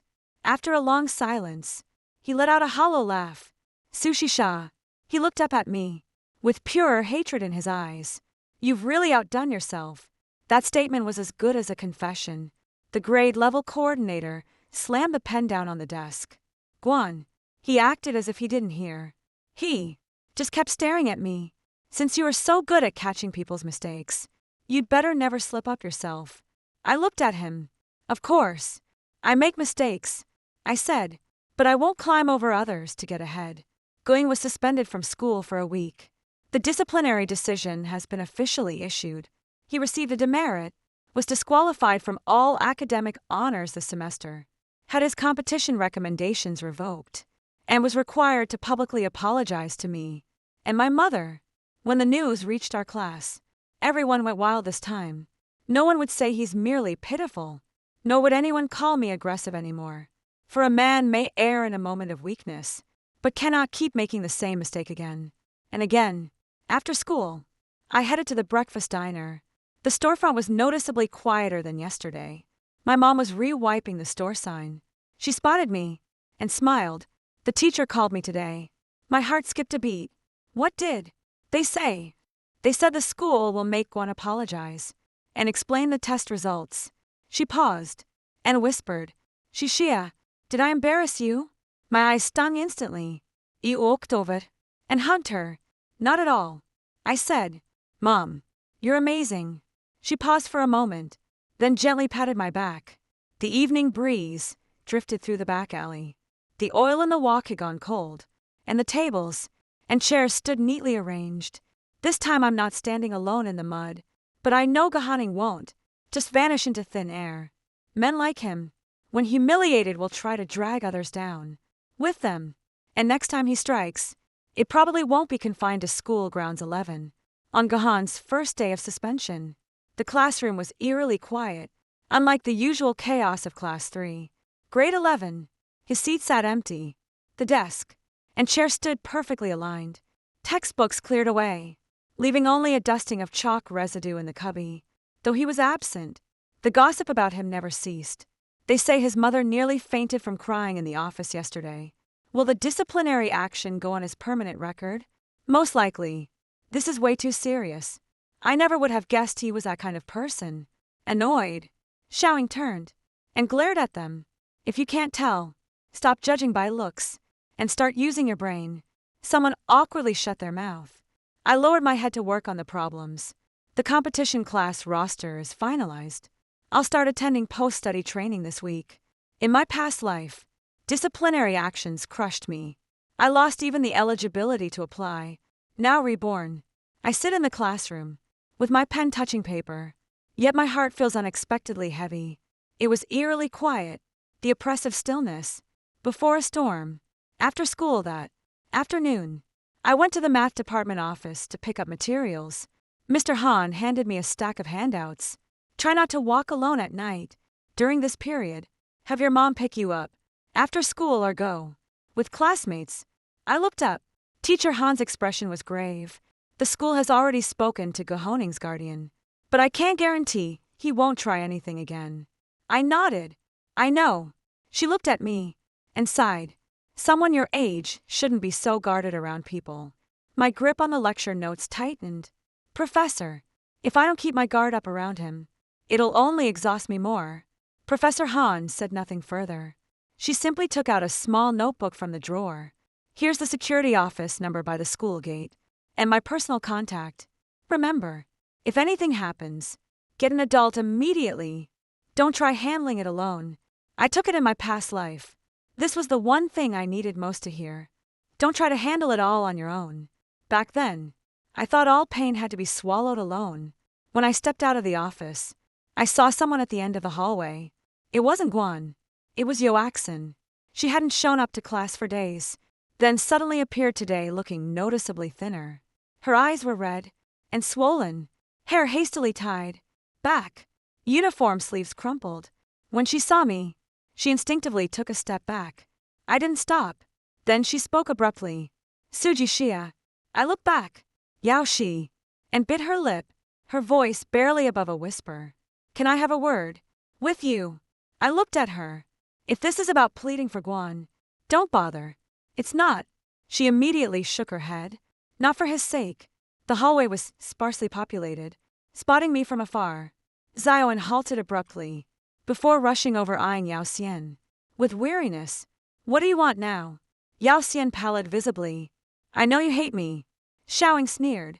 You framed her for stealing class funds. Did you really think we wouldn't despise you? Yao Xian lowered her head as tears began to fall. I'm sorry. Her voice was barely above a whisper, so quiet it seemed spoken not to us, but to herself. I remained silent. Yao Xian wiped her tears and pulled a paper from her pocket. This is the statement I prepared. My eyes fell upon that piece of paper. She handed it over, her fingers trembling violently. I deleted the messages Guanqing sent me earlier. He told me to erase them. Said they'd be untraceable if deleted. I was afraid of getting disciplined, so I complied. She sniffled, but then I remembered. My mom had set up SMS syncing for me, so there might still be backups on my old phone. Xiao Yan's eyes lit up. Did you find it?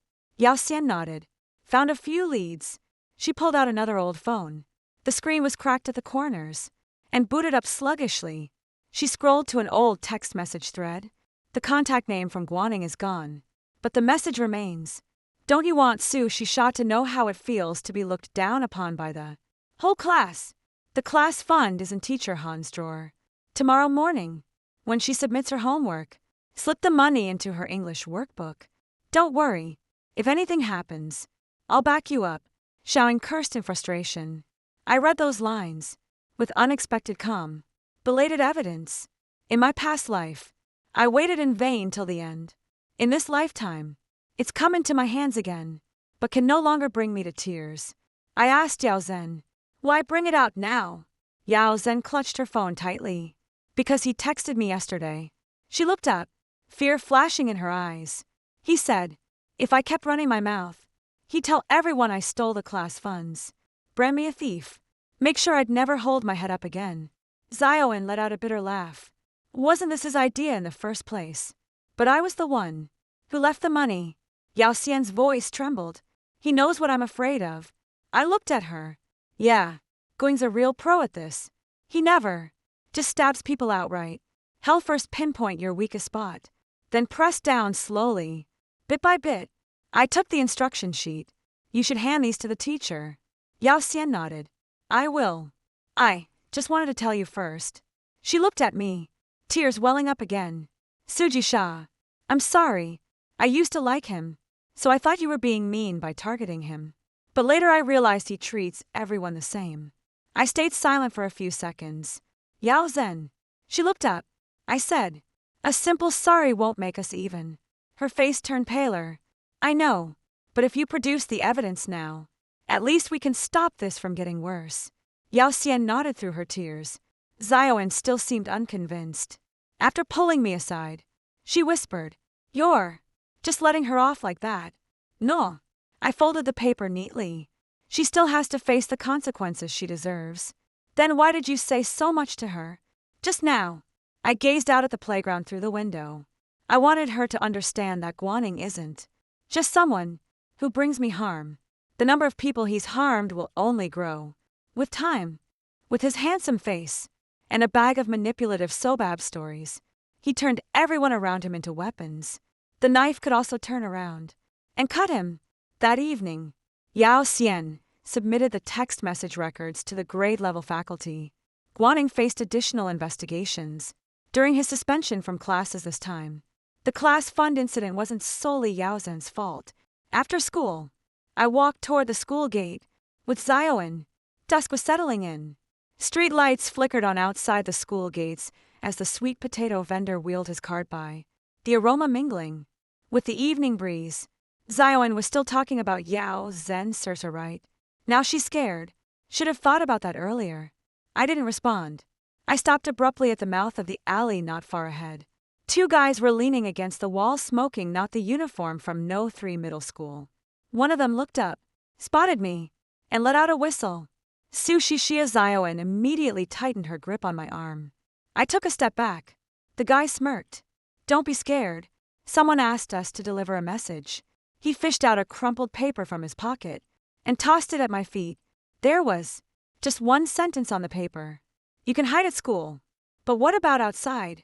I looked up toward the far end of the alley under the dim street light. Gu Honing stood there. He was wearing his own jacket instead of a school uniform. His face was shrouded in shadows. Yet, I saw him smile faintly, like finally shedding the last layer of skin. 12. Xiao Yan's hands were trembling violently. I am scared, too. It's not that I'm not afraid. In my past life, I died in the stairwell. That dull ache, when my skull cracked against the fire extinguisher box, slithered out from between my bones like a living thing. The street lamp at the alley's entrance flickered weakly. The two boys approached us step by step, their shoes crunching sharply over the gravel beneath them. One of them had dyed yellow hair and was grinning in a disgusting way. Relax. Just a friendly chat. Xiaoan stepped in front of me. Make a move, and I'll scream for help. The punk scoffed. Go ahead, and scream. See? Who cares? I grabbed Xiao Yan's arm and whispered, fall back slowly. Stay together. Xiao Yin's eyes reened, but she nodded, retreating step by step. I slipped my hand into my school uniform pocket. Inside was the little notebook Mr. Han gave me, and the whistle my mom slipped into my bag last night. She said, girls should carry one when walking alone at night. Just blow it if anything happens. Back then, I laughed at her for being overly cautious. The cold whistle pressed against my palm like a lifeline. The blonde kid reached for my backpack strap. I blew the whistle hard. Its shrill sound split the alleyway. Xiaoan immediately screamed. Help! Someone's assaulting students. The two boys visibly froze in shock. They never expected us to actually scream for help. Guaning furrowed his brows in the shadows. Keep it quiet. His voice was barely above a whisper. Yet I caught it. I immediately pointed at him. Going, you're the one who called them. The blonde guy cursed under his breath. Shut the hell up. He lunged at me, trying to snatch my whistle. I turned and bolted. Don't run toward the alley. Head for the school gate instead. There are security guards there. Teachers are present. People are around in my past life. When cornered, I'd only retreat deeper into the shadows this time around. I've learned one must never surrender to darkness. Xiaoan chased after me, shouting as she ran. Guaning sent thugs after us. Students still lingering near the school gate turned their heads at the sound. Old Zhang from the security booth was the first to rush out. He wasn't the janitor Zhang, but the stern-faced security guard, who always checked student IDs. Yet now he was sprinting faster than anyone else. What the hell? The blonde guy and another boy saw the crowd and immediately tried to bolt. Old Jean grabbed one by the arm while the PE teacher cornered the other against the wall.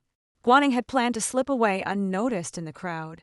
I saw him turn around and immediately called out, Gu Honing is here. 2. All eyes turned in that direction. Guaning froze mid-step. When he turned around, his face was already contorted in panic. I was just passing by. He panted heavily, as if genuinely startled. I heard noises and came to check. Xiao Yin's voice cracked with rage. Bullshit. I just saw you in the alley. The blonde guy suddenly shouted. We don't know him. He kept struggling and cursing. Who the hell is Gu Honing anyway? Gu Hunting's expression softened slightly. I kept my eyes on him. He's back to gambling again. Betting those two wouldn't rat him out. Gambling there's no hard evidence. Banking on my accusation being hearsay. But this time, I kept my cool. I pulled out a tiny old voice recorder from my pocket. It was the one my mom used to record supplier calls for her store's bookkeeping. The buttons were worn smooth from use. Before school ended today, Yao Xian warned me that Guan might send people to wait outside campus. I'm not sure if it's true, but I brought it with me. I started recording the moment I saw those two guys. I handed the recorder to old Zhang. Uncle Zhang. It's got him saying, "Don't make a scene." Just now. Guan whipped his head toward me for the first time. Genuine panic flashed in his eyes. Old Jane's face darkened. Everyone report to security. This incident caused quite a stir since it happened off campus. The school couldn't hush it up even if they tried. The two off-campus boys brought to security initially swore they didn't know going, but the PE teacher found a note in one of their pockets. It had my name, class, and dismissal time written on it. There was one more line. Just give her a scare. No need for actual contact. The handwriting didn't belong to Guan. He certainly wouldn't write it himself. But on the back of the note was a receipt from a convenience store on Backstreet. Old Zhang immediately sent someone to inquire. The shopkeeper remembered it quite clearly. A boy from No 3 high school bought cigarettes.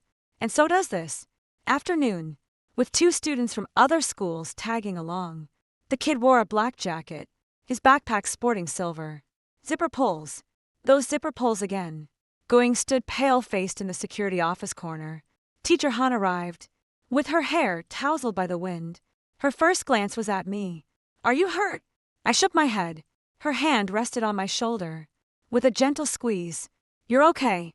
That's what matters." Only, when she said that did I realize I'd been trembling all along. Xiaoan was shaking too. She clutched my sleeve, tears streaming down her face. "You scared me to death." I gave her hand a reassuring pat. "It's all right now." Is everything really all right now? No, this time at least. I didn't die in some forgotten corner. Gu's mother came too. When she rushed into the security office, she found Hansen surrounded by teachers and guards, completely frozen in shock. "Hans Shen." Han looked up, his voice trembling faintly. "Mom, I didn't do it." He still wanted to keep acting, but the blonde kid couldn't hold on any longer. "Auntie, it's not our fault. He paid us to scare that girl." Guan whipped his head around. "That's a damn lie." The blonde kid snapped. "You're the liar. The money's still in my pocket. You said it. Just be a quick stop. No trouble. Now the teachers are here, and you're trying to bail on me." The security office fell dead silent. Mrs. Gu's face turned as pale as parchment. Her lips trembled violently as she stared at Gahoning. Is what he said true? Gahoning remained silent. His silence spoke volumes. Madame Gu suddenly raised her hand and slapped him hard. A sharp crack rang out. The crisp sound stunned everyone present.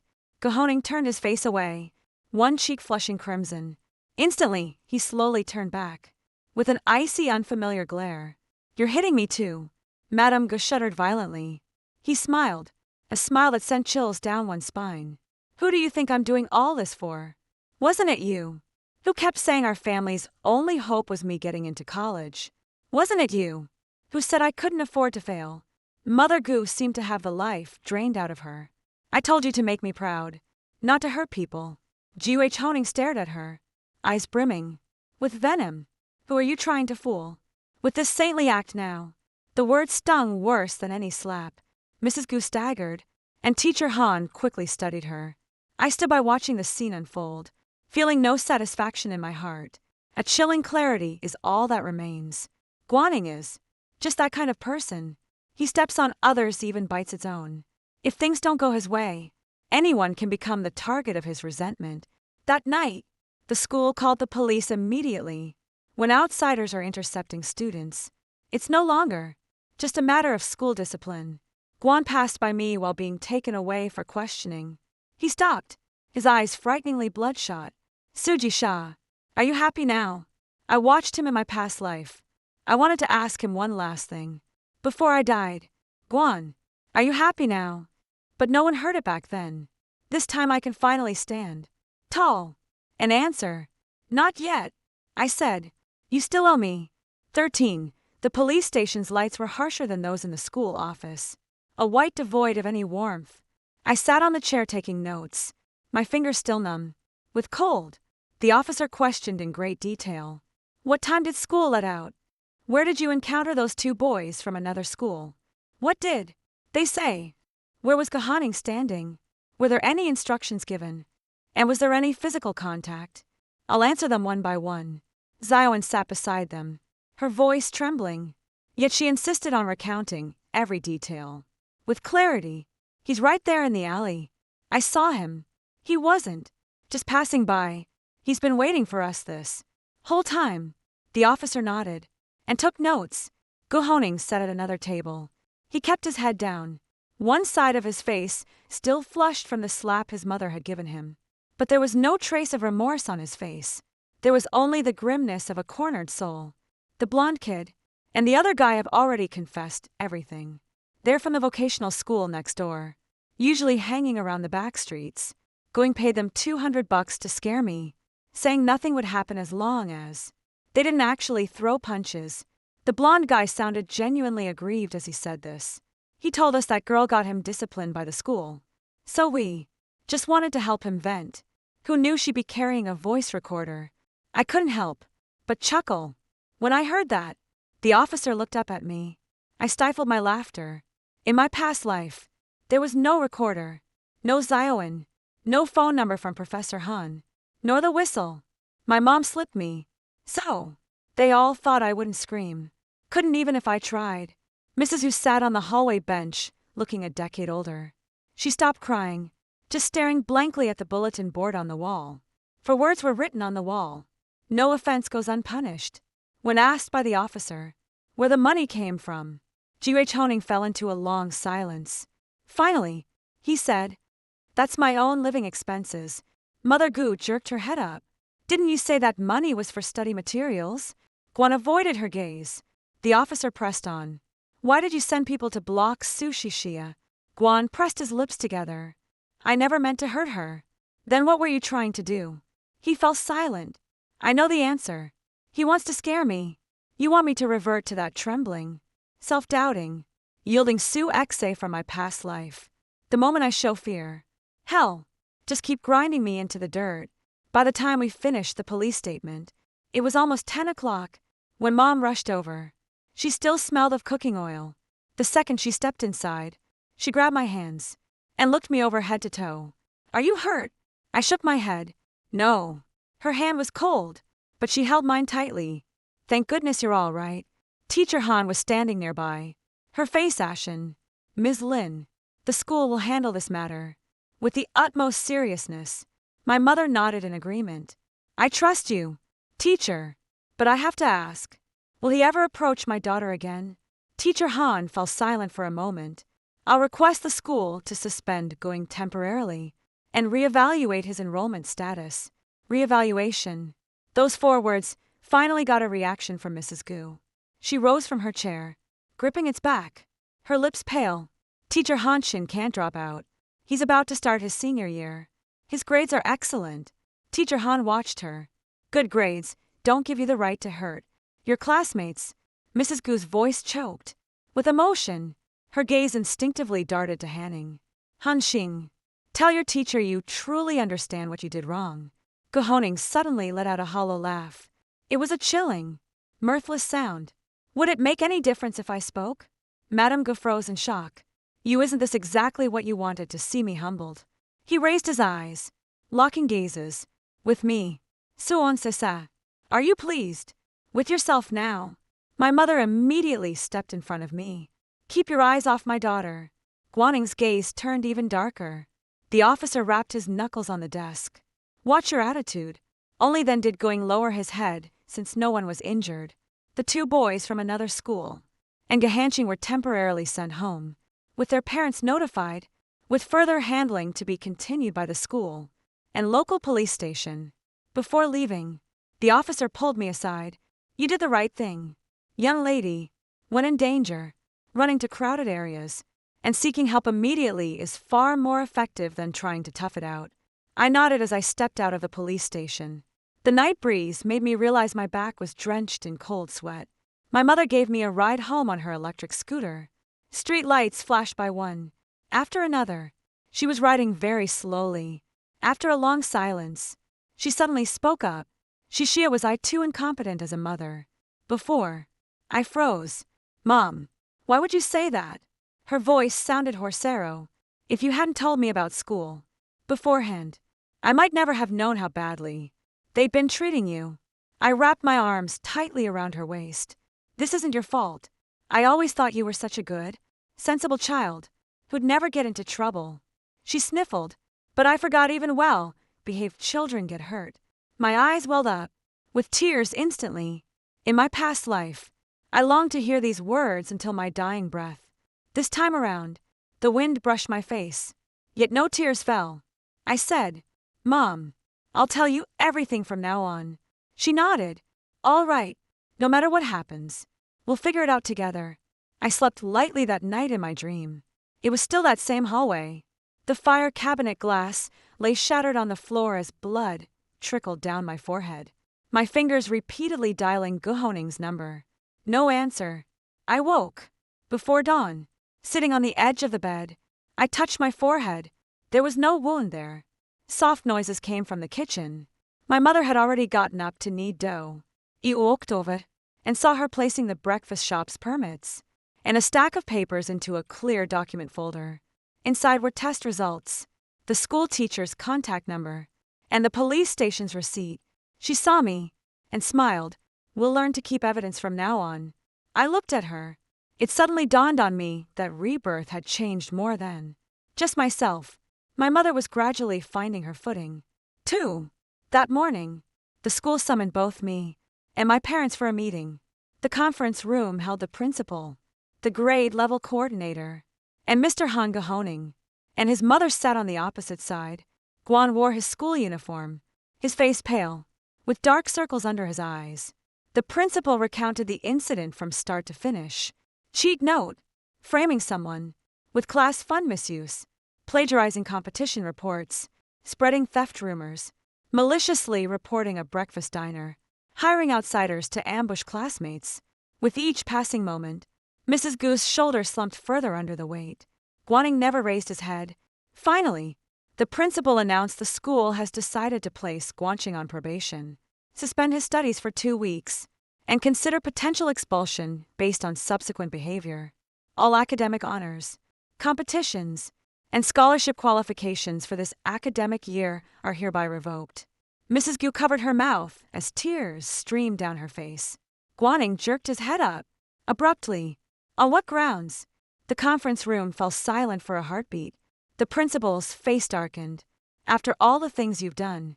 Guhoning stared at me, the hatred in his eyes no longer concealed.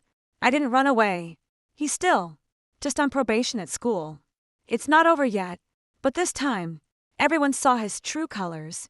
He could no longer stand among the crowd, wearing that spotless school uniform, lying through his smiling teeth.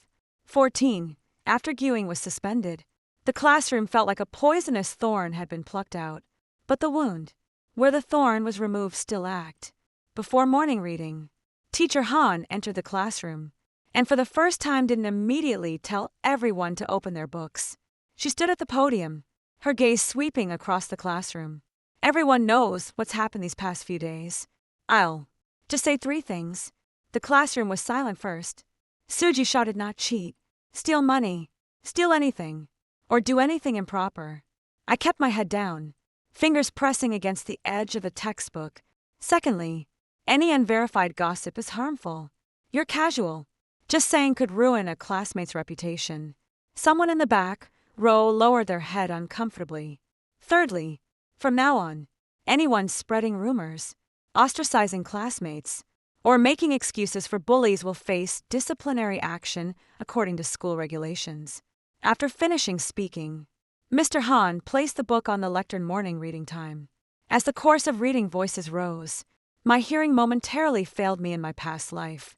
When the entire class shunned me, I stood in this very classroom too.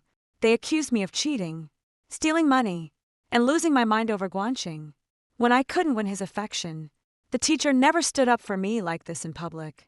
Before, maybe it's not that no one is willing to help me. I was too broken back then to present the evidence to them. Xiaoying quietly slipped me a candy. Ich glänze her. She mouthed the words to calm your nerves. I clutched the candy in my palm. Without eating it, yet felt a faint sweetness in my heart. During the break, a few classmates came over to my desk. The boy from the back row was the first to speak up. He scratched his head, his face burning red, with embarrassment. "So, Cecilia, I'm really sorry. I shouldn't have spread rumors about what happened at your mom's shop." Another girl whispered, "I am sorry, too." I heard others say you liked Gahaning, and joined in the gossip. After speaking, none of them dared to look at me. I stared back at them in my past life. I might have immediately said it's fine. I was afraid of making things awkward, worried they'd think I was being petty. But this time I didn't speak up immediately. My silence only made them more uneasy. After a pause, I finally said, "I heard your apology."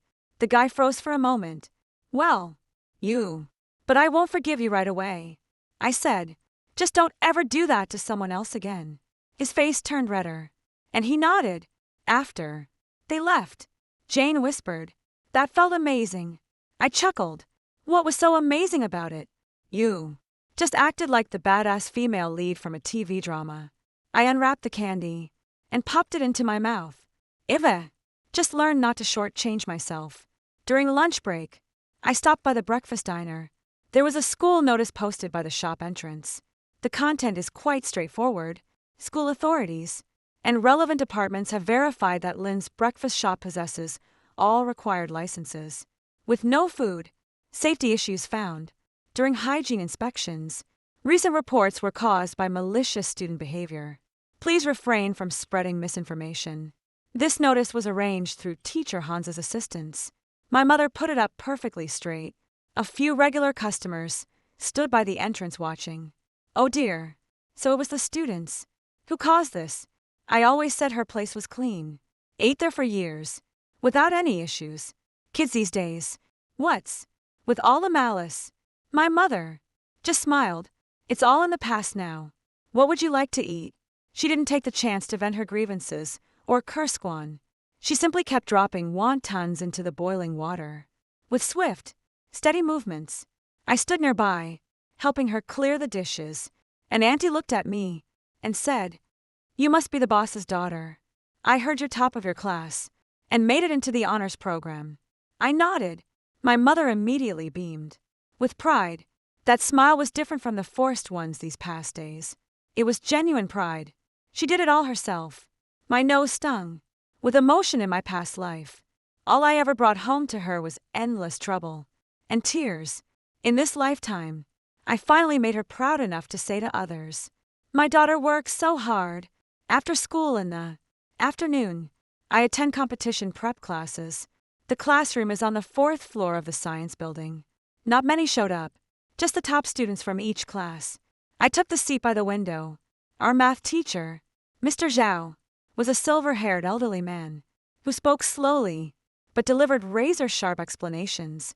He handed out the first practice test. Competitions aren't about who memorizes answers. They're about who can forge a path when there seems to be none. I listened, pausing my pen mid-stroke. When there's no path, blaze your own trail. This phrase speaks to both the problem and the person. The training papers are brutally difficult. I didn't do too well. Got stuck on the last problem for 20 minutes. A guy next to me had already handed in his paper. As he walked by, he glanced at me. "So you're Suji Shah." I looked up. He wore black frame glasses, with his school uniform neatly buttoned up. "I'm Chin Su from Class 4. That name rang a bell. Last life's municipal competition gold medalist. The only one in our school who made it to provincial team selections. Back then, I didn't even qualify to compete. Only saw his name on the bulletin board. Chinsa pointed at my draft. "You took the wrong boundary condition. In the final step." I looked down and saw that it was true. "Thank you." He nodded, without another word, and walked away. Just an ordinary remark. No flattery, no scheming, no testing the waters. I froze for a few seconds.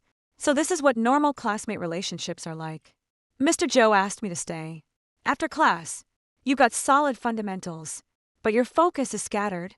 I pressed my lips together. "I'll work on that, Professor." He studied me. "I heard what happened in your class.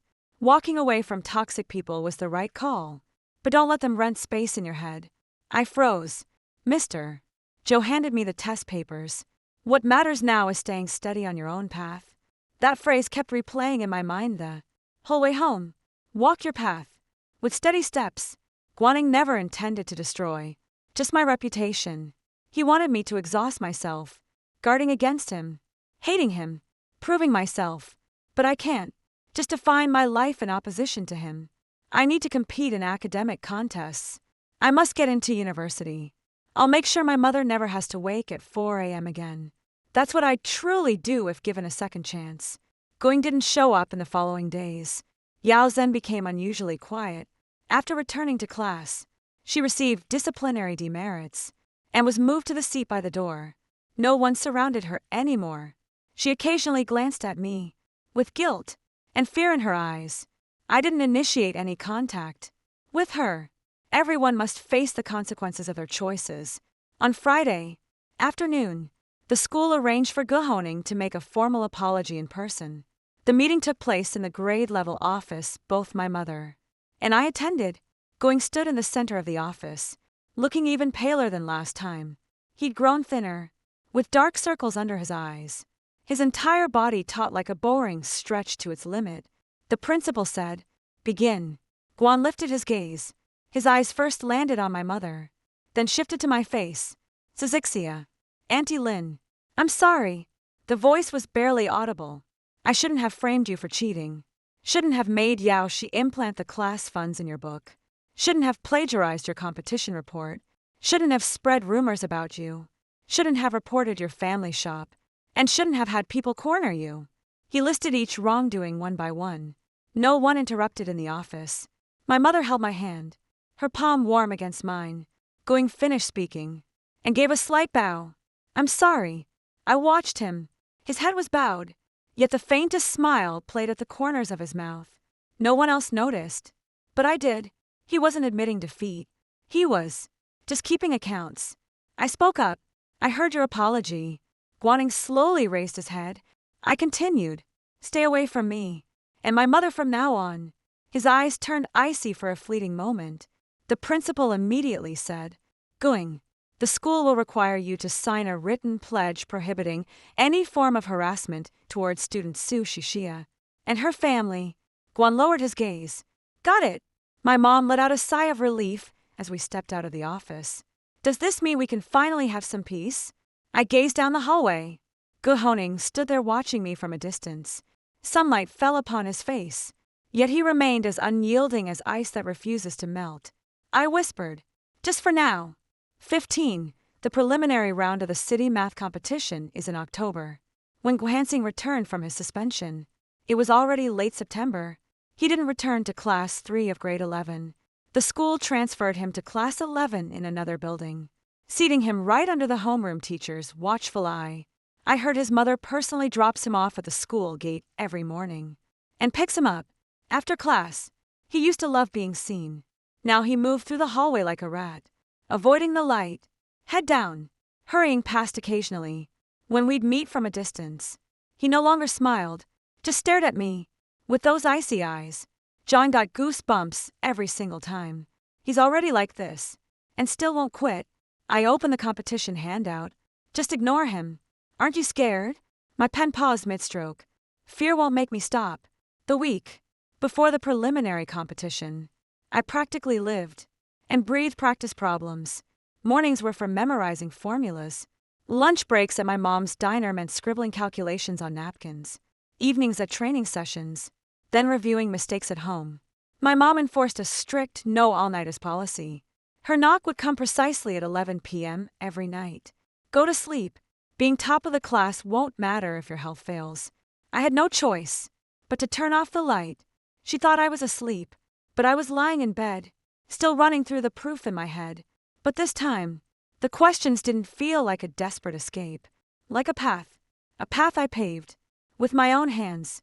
The day before the preliminary round, Chinsu placed an old problem set on my desk. Teacher Zhao asked me to get this to you. I opened it to find several pencil markings inside. "Thank you."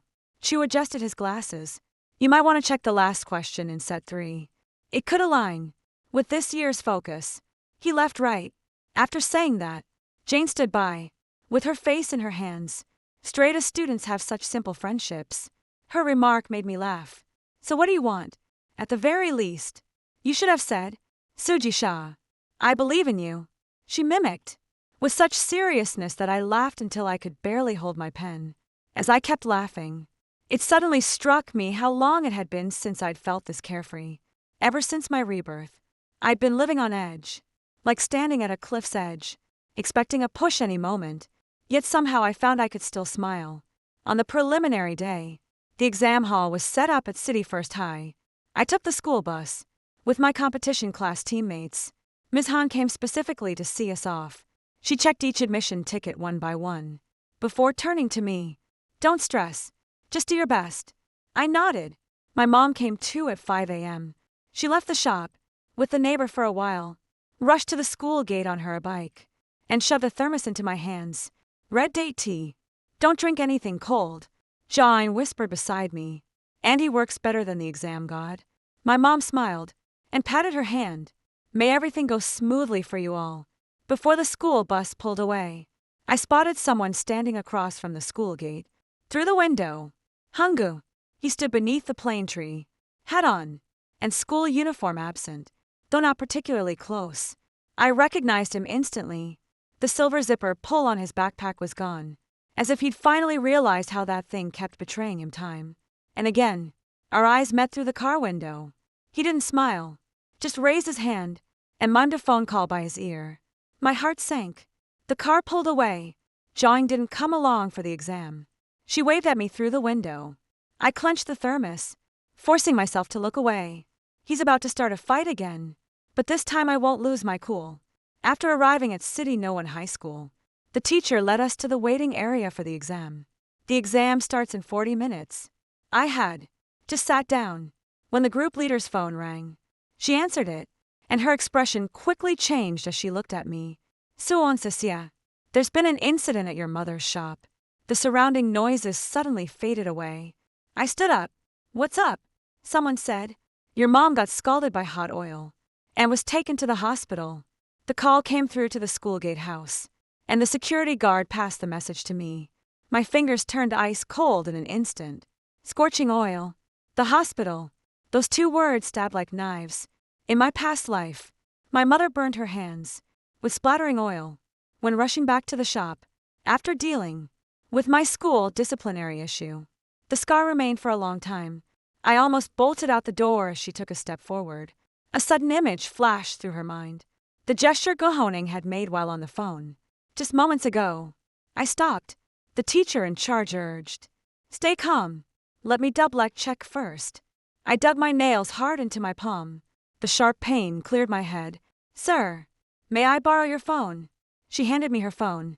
I didn't call my mom's phone directly. I'll call Annie Wong next door, who sells steam buns first.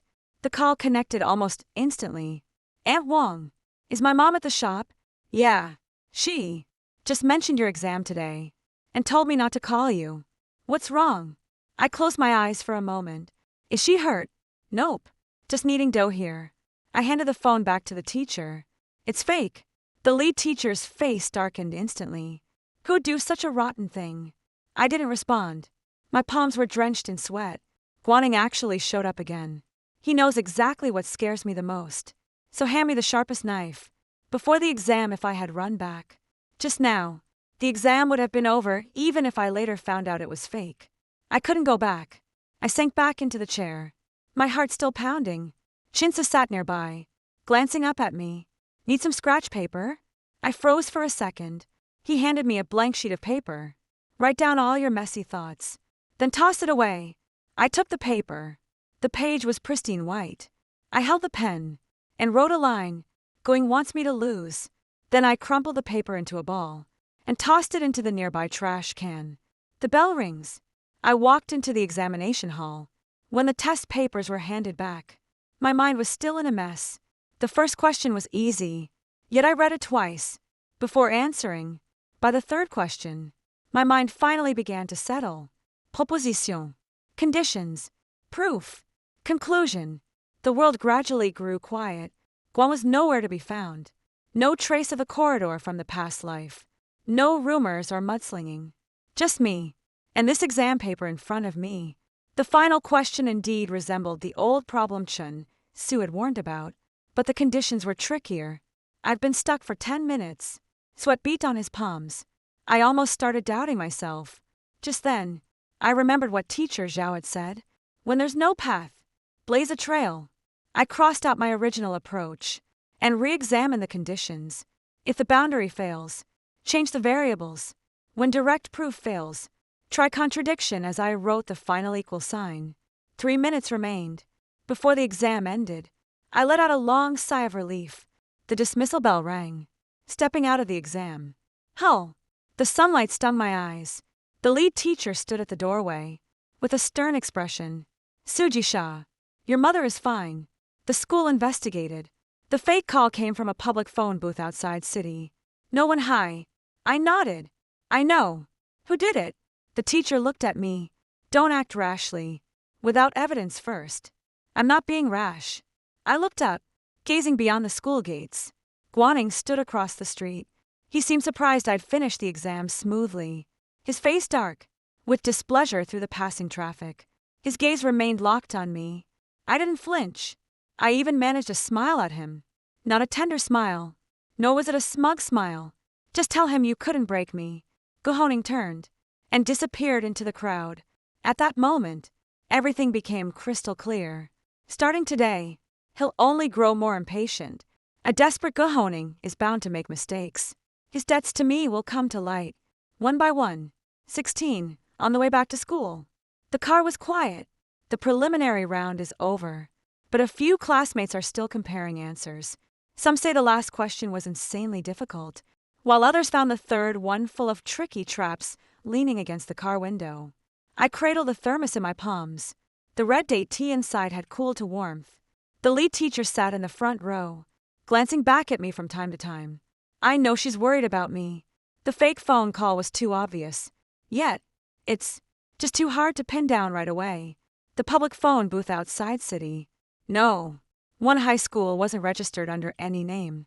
And the intersection surveillance camera positioned too far away only captured a hat-wearing male appearing. During that time window, the figure resembles Guhoning. But resemblance isn't proof. When I returned to No 3 High School, Teacher Han was already waiting at the gate. She asked me first, "How did the exam go?" I said, "Not bad." She let out a relieved sigh. Before asking, "The teacher in charge already told me about the phone call. Don't worry about it. The school will handle the investigation." I nodded.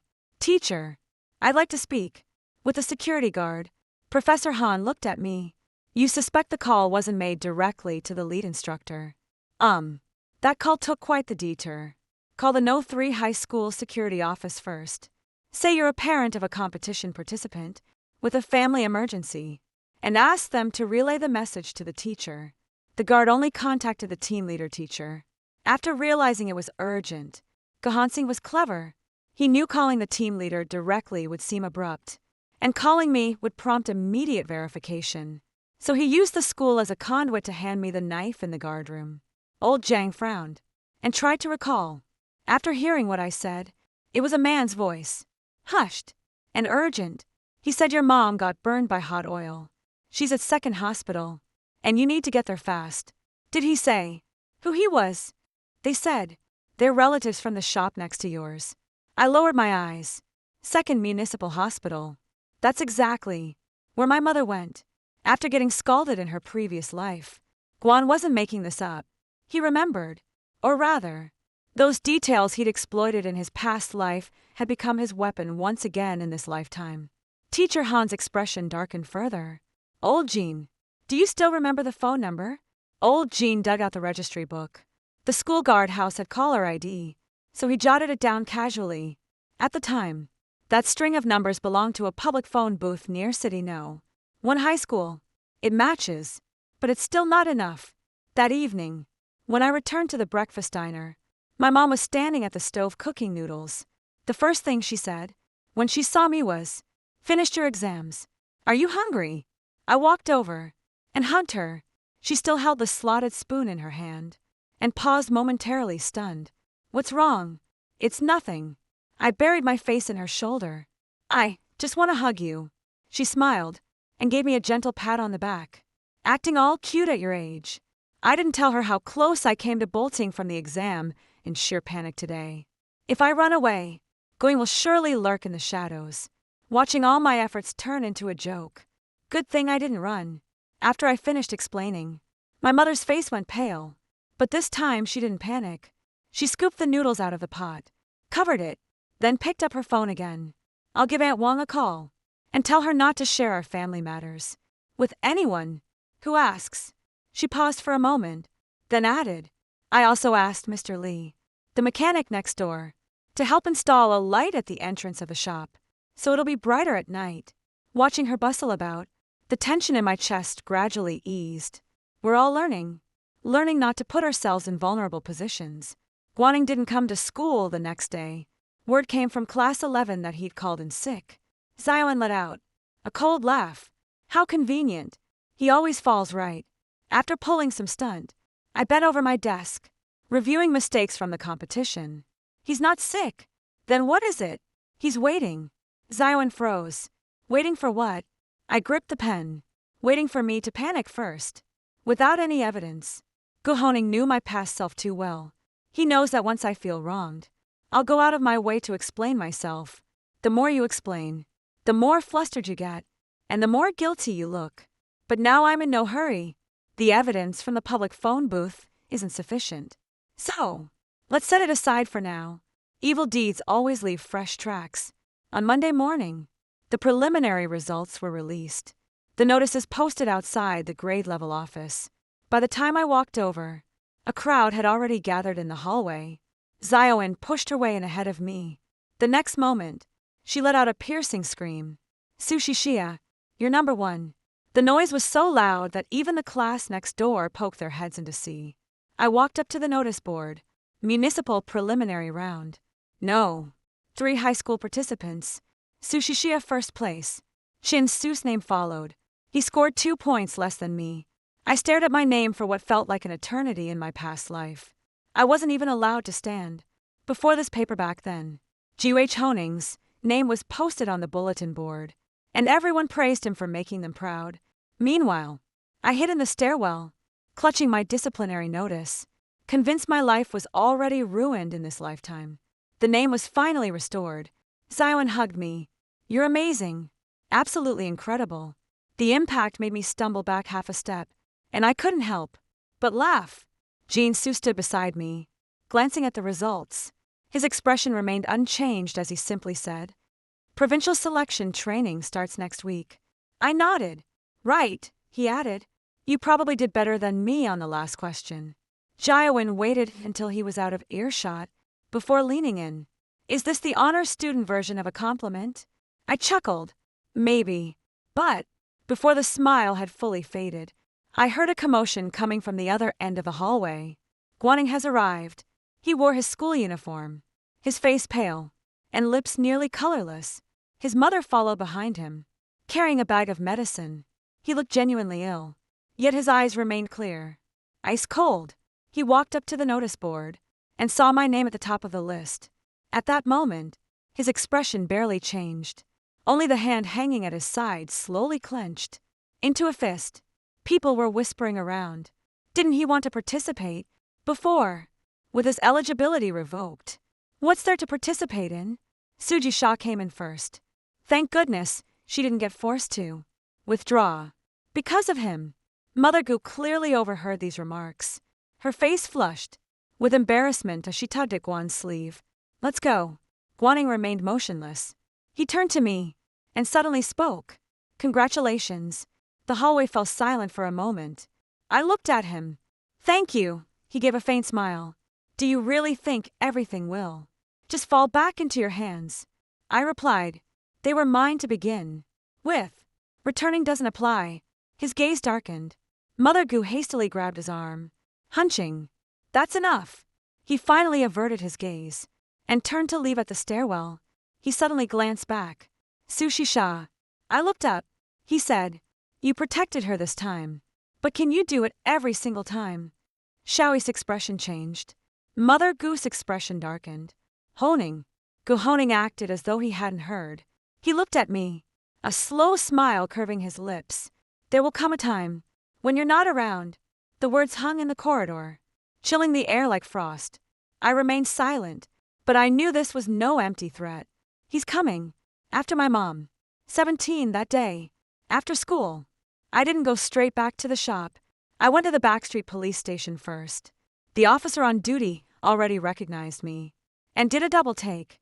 When he saw me, "What's the matter this time?" "Young lady." I recounted what Guan had said in front of the bulletin board. The officer frowned. After hearing it, that counts as a threat, but with no actual consequences. It's hard to file a case. Stay safe these days.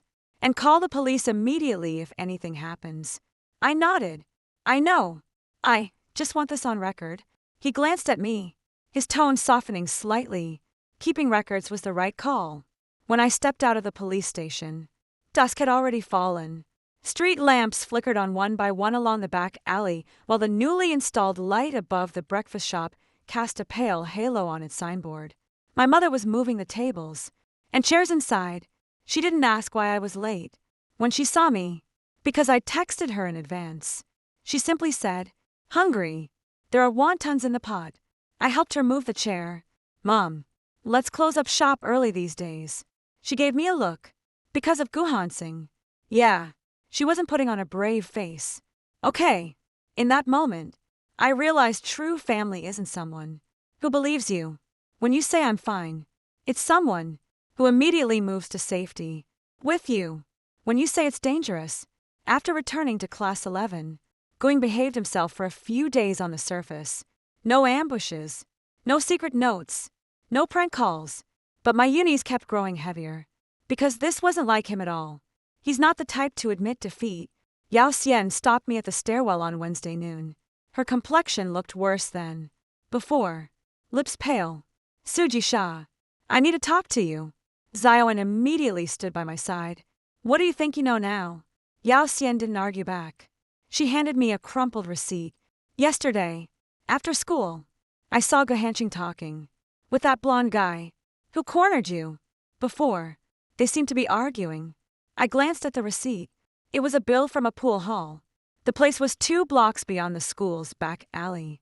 Yao Xian said, "I heard Blondie cursing at him, saying the payment last time was short, and even got them hauled into the police station, demanding another $500. My heart sank. One clearly hadn't cut ties with those people. After all, then what? Gohoning said he had no money. Yao Xian bit her lip. Then the blonde guy snapped. "No cash. Then we'll take your family shop instead." Zioan let out a curse.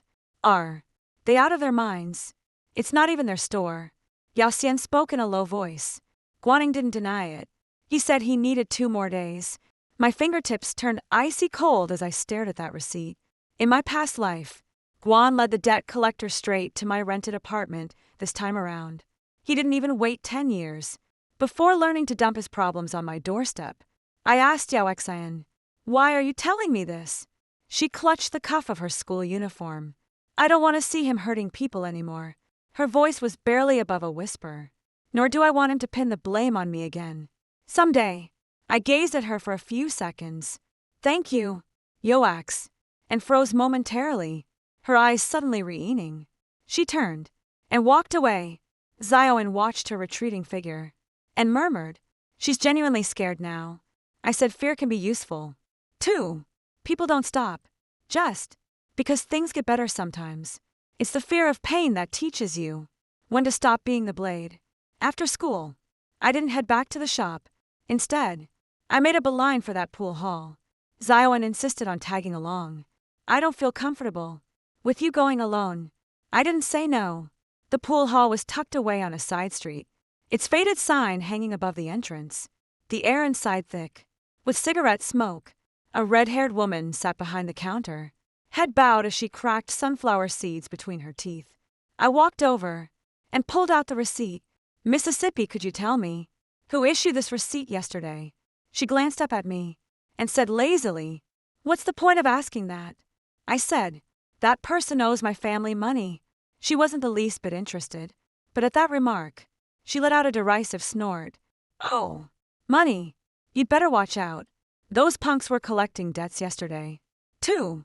My heart skipped a beat. Who were they asking for? A boy in third high's uniform. Fair-skinned. And clean-cut. She recalled. Oh. And his backpack used to have a silver buckle. But it was gone yesterday. Those troublemakers called him Goo something. Zion immediately looked at me. I'll jot this down. Any surveillance cameras? The red-haired woman grew wary. What are you up to? I pulled out the copy of the police station receipt. He had people block me. Before. Now it might involve my family shop. If anything happens, the police will investigate. Her expression changed as she looked at the paper. I don't want any trouble. We don't want trouble either, I said, just looking out for ourselves. She hesitated for a long moment, before speaking in a hushed tone. I can't give you the surveillance footage, but I can tell you. They talked for hours at the third table by the window yesterday. If the police come, we'll cooperate. That's all I needed. As we stepped out of the pool hall, Showing grabbed my arm. What do we do now? File a police report? Another report? I nodded. He hasn't made his move yet. There's not enough evidence. But, before he acts, we need everyone to see the warning signs. In my past life, I always waited until disaster struck, before tearfully claiming innocence. This time, I'll point out the shadow of the blade. Before it falls, that evening, my mom deposited all the cash from the shop, and only kept some change. She packed the purchase orders, business license, and inspection certificates into a clear document holder, and took them home with her. The front door was locked, and Brotherly was asked to re-weld the latch on the back door. He watched its busy, and my heart felt bitter and sour. She was never the weak type, but in our past life, I failed to show her where to direct her strength come Friday evening. It finally happened that day. My competition prep class ran late. Mr. Hahn insisted on walking me to the school gate himself, where my mom was waiting on her electric scooter. Just as we reached the back street, we saw a crowd gathered outside the breakfast shop. Someone had splashed red paint across the rolling shutter. A few crooked words were scrolled across the white wall. Pay what you owe. My mom's hand jerked suddenly, nearly tipping the electric scooter. I steadied her. The onlookers murmured among themselves. In debt. Mr. Lin doesn't seem the type. Who knows? I walked up to the door and stared at those 4 words. The red paint wasn't fully dry yet, giving off a pungent smell. Half an empty paint can lay on the ground. A receipt was stuck to the side of the can. I bent down to pick it up. J.O.N. once said that villains in novels always leave evidence behind. But in reality, it's not that criminals are stupid. They're just too hasty. Too convinced people won't fight back. The store name on the receipt was that hardware shop next to the pool hall. Purchase time, 8:47 tonight. I looked up toward the alley entrance. Guaning stood beneath the street light. He didn't hide, as if finally waiting for me to witness this moment. He gave me the faintest smile, then turned and vanished into the night. 18. The police arrived quickly that night. It was my mom who called them. Her voice trembled slightly, but she explained everything clearly. We'd filed a report before. Someone threatened my daughter, and others said they'd take our shop as debt payment. Today, our door got vandalized with paint. I suspect it's connected to those people. The officer surveyed the scene before bagging the paint can and receipt as evidence. The crowd gradually dispersed. My mother stood silently by the shop entrance, staring at those red characters. I walked over and took her hand. Her palms were ice cold. Siach, it's not about the money, sweetheart.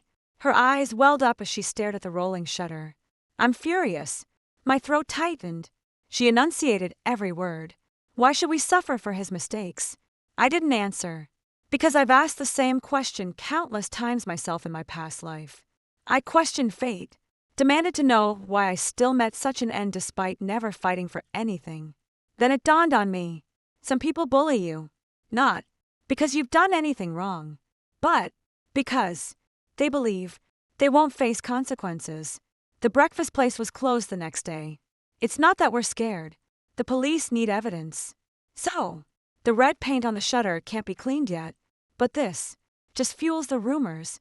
Word quickly spread through the back streets that Lynn's breakfast shop owed money and got visited by debt collectors. Some people even claimed my mom ran shady business that had land her in trouble sooner or later. My mother sat in the shop, explaining over and over again, but explanations always travel slower than rumors. At noon, I went to the hardware store. The shop owner, a man in his 50s, looked uneasy when he heard I was the daughter from the vandalized store. I remember the guys who bought paint last night. 2 young fellas didn't look like students. Was there a third person? He froze for a moment. I said, a guy in a black jacket, tall, with pale features. The shopkeeper hesitated. He didn't come in. My heart skipped a beat. Is he at the door? The shopkeeper nodded, standing by the roadside wearing a hat. He said a few words to those 2 young lads. After they bought the paint, did you tell the police? He sighed. I told them. The police just came by and checked the surveillance footage. 2. I breathed a sigh of relief. Guan was really worked up this time. He thought staying outside the door meant he wasn't involved. But he forgot. Security cameras cover the hallway. 2. By afternoon, the school administration had caught wind of it. Ms. Han summoned me to her office. She looked even paler than last time. Goo. Honing didn't come to class today. I wasn't the least bit surprised. Called in sick. His mother said he came home with a fever last night. Teacher Han paused, but his homeroom teacher mentioned he'd been acting strange since the day before yesterday, even borrowed money from classmates. I looked up how much bits and pieces here and there. 200 or 300. 200 or 300 combined with what I owed Blondie earlier. It was just enough for paint and hiring help. After a pause, Teacher Han said, Suji Sha, the school is considering expulsion. I remained silent. Expulsion for Guan. This was probably more unbearable than a disciplinary record. His entire self-worth hung by the thread of academic performance and his model student facade. Once that mask was torn away, he'd completely lose it. Stepping out of the office, I ran into Chinsu in the hallway. He was carrying a stack of competition papers, looking like he'd just come from Teacher Zhao's office. He glanced at me. Heard something happened at your family shop. Need any help? I froze for a second. He tucked the test papers under his arm, his tone still flat. My dad works at the neighborhood office and knows the mediator for local businesses. If anyone spreads rumors, we can have the community post an official notice. I looked at him. It was just an ordinary offer to help. No pity, no prying. But for me, it's already quite special. Thank you, he said. You're welcome. Just write down the shop name and address for me. I wrote it on paper and handed it to him. He took it and nodded. Also, Mr. Zhao said not to stop the provincial selection training. I brought the test papers you missed. I suddenly laughed. Are all you top students this practical? Jinsu pondered for a moment. Being practical is more useful. My smile deepened. Indeed, practical assistance like this means far more than empty words of comfort. That evening, community workers came to the breakfast shop and posted a notice alongside the police investigation receipt. Lynn's breakfast shop has no debt disputes. The vandalism incident has been reported to police. Please refrain from spreading misinformation. My mother stood by the door reading the notice, her eyes slightly moist. Did your classmate help you? She nodded. I'll treat you to wontons another day. I said, okay. But the peace didn't last long at 9 o'clock in the evening. Just as the shop closed, and my mom was about to head home, her phone suddenly rang unknown number. She glanced at me and hit the speakerphone. A voice came through the phone. Huang Mouse. So you're Mr. Lin. Ha! Your daughter's got quite the nerve. Got our boys tangled up with the cops. My mother turned pale, but didn't hang up. I immediately hit record. What do you think you're doing? My mom demanded. The punk let out a scoff. Debts must be paid. That's the law of the land. Buhaning owes us money and promised her shop as collateral. Either hand it over or cough up $2,000 by tomorrow night. Next time we LLL, just be paint splashing. Well, get serious. My heart grew colder by the minute. Where's Gahanching? I asked. There was a pause on the other end of the line. Why do you care? Where he is? The blondie snapped. Message delivered. I said. Did he tell you to call this number? The blonde sneered. He's no fool. He won't admit a thing. But don't play innocent either. This mess is on you. If you hadn't pushed him to the brink, would he owe us a dime? Call ended. The shop was so quiet you could only hear the faint hum of the fridge. My mom's hands are shaking. I saved the recording properly. Call the police. This time it's more than just paint vandalism. It's extortion. The police arrived promptly. Their expressions turned grave immediately. After hearing the recording, will they get in touch again tomorrow night? Probably. The police officer looked at my mom and me. Then work with us. Don't meet them alone. And don't hand over any money. We'll handle the arrangements. My mom nodded, but I could tell she was scared. I'm scared, too. It wasn't the panic before an exam, nor the hurt of being surrounded by rumors that bone-chilling dread when facing real danger. Pure instinct. But I had no way out. In my past life, going led debt collectors to my apartment. I waited for death in that hallway. This time, he's brought them to my mother's shop. But this time, I won't be standing alone in the darkness.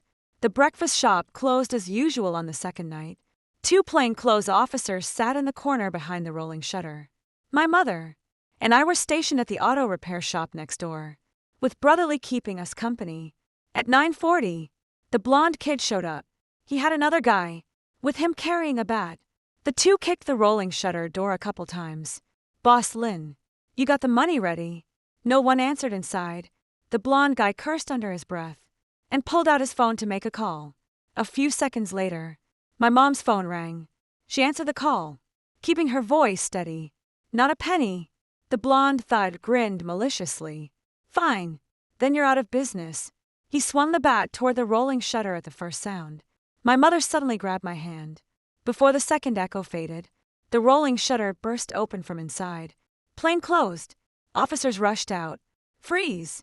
The blonde guy froze, then turned and bolted.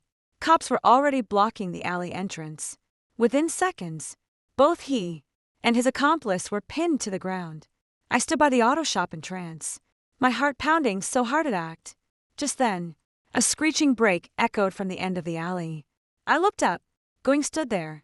He'd probably come to verify the outcome. But what he saw wasn't my mother breaking down, nor me begging in tears.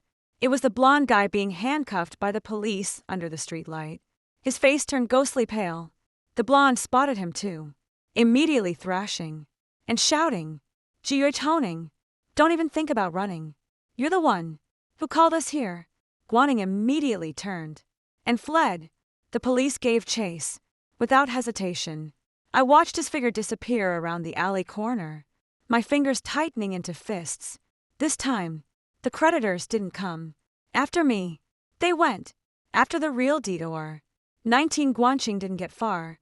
The back alleys twisted and turned dimly lit at night, but he thought he knew them well enough to slip out through the vegetable market's back door. But he forgot. This wasn't the cops' first visit.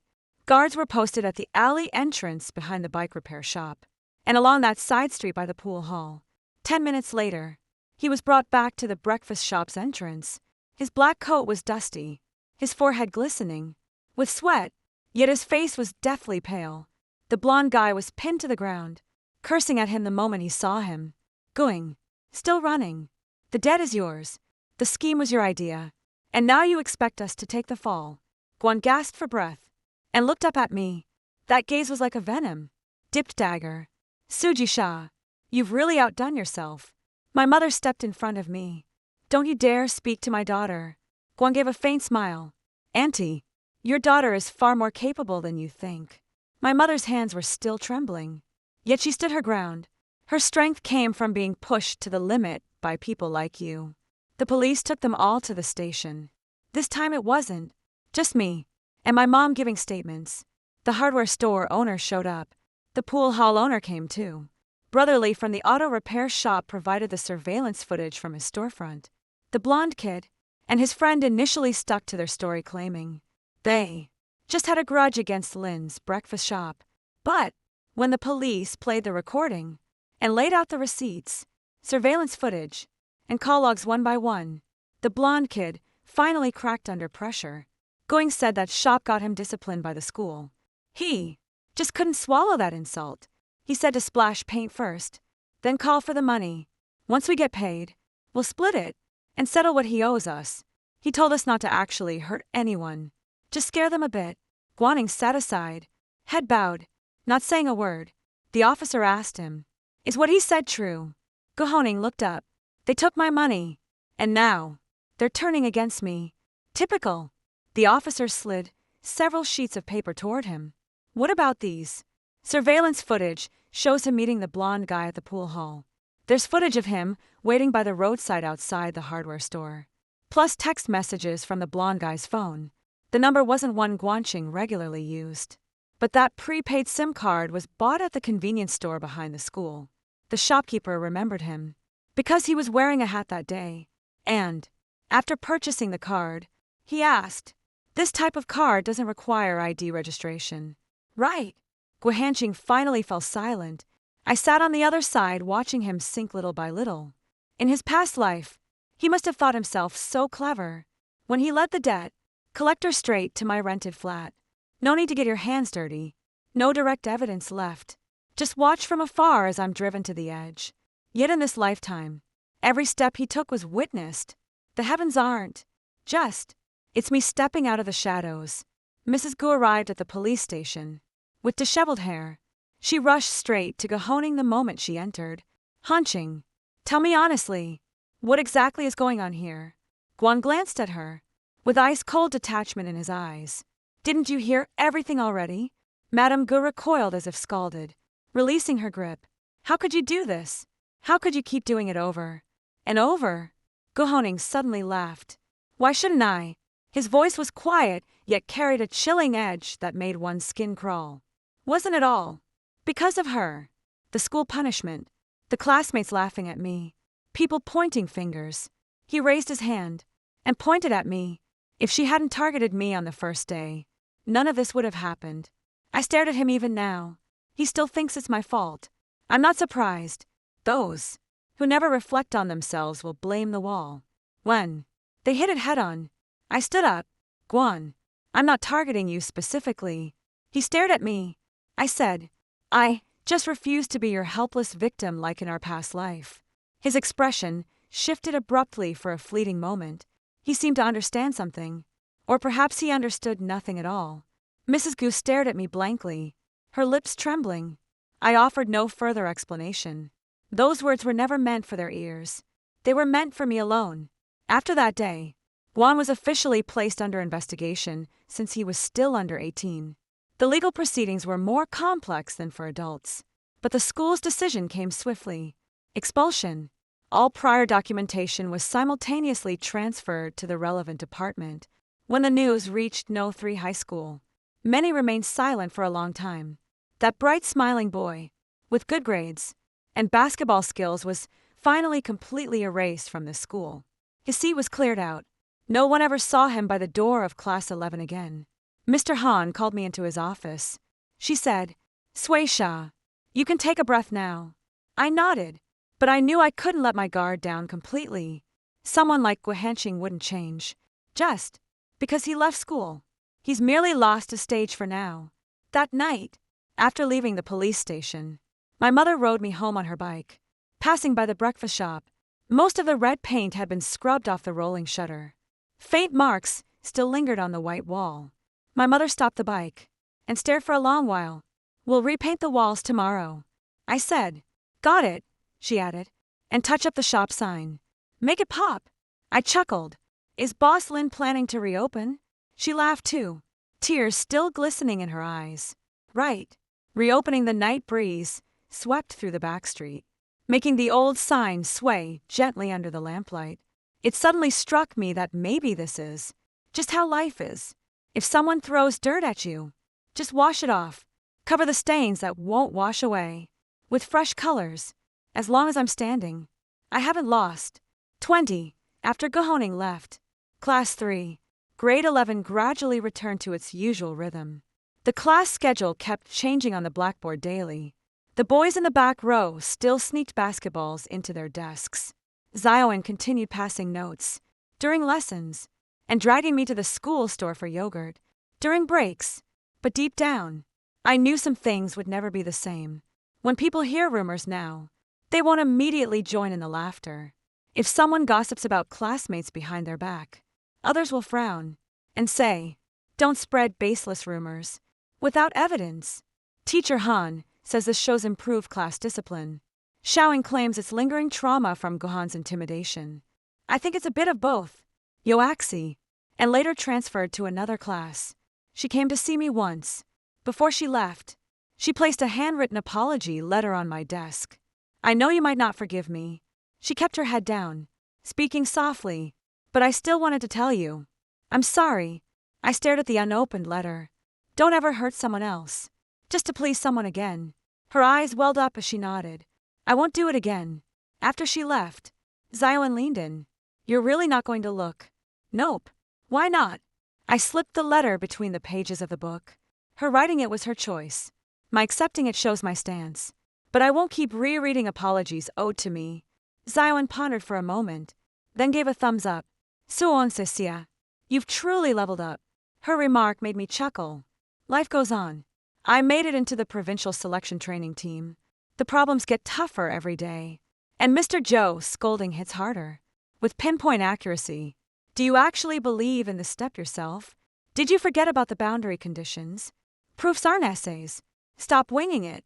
With hunches, the scolding made my scalp tingle, yet left me oddly grounded. Shinsu remained his usual quiet self. He's not one for small talk. But his critiques always hit the nail on the head once. When I was stuck on a geometry problem, he took the scratch paper and drew 2 auxiliary lines. "You always want to charge straight in." I looked at that picture.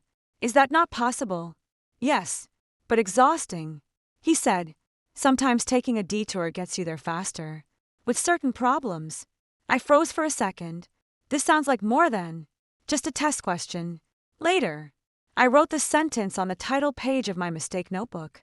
"Some obstacles can't be overcome head-on. Take a detour instead." It's not surrender. It's about reaching the finish line. Senior year came in a flash. The countdown timer appeared in the blackboard's top right corner. My mom's breakfast diner is doing better than ever. After that malicious complaint and paint vandalism incident, both the neighborhood committee and school issued statements. Ironically, many local parents ended up remembering Lynn's breakfast shop as a clean and trustworthy place. Mom hired another helper, so she no longer had to tough it out alone every day at 4 a.m. She still jokes with me sometimes. "When you get into college, I'll expand the shop and start serving rice bowls with toppings." I said Boss Lynn has big ambitions. Her eyes crinkled with laughter. "One must always look forward." I like that saying. Life always moves forward. I occasionally hear news about Gahanching. After being expelled, he transferred to a loosely regulated private school. He dropped out again shortly after. Rumor has it he's working at a pool hall. Some say he's been hanging with that blonde-haired gang. Others claim his mother sold their last valuables to pay debts, and her health took a turn for the worse.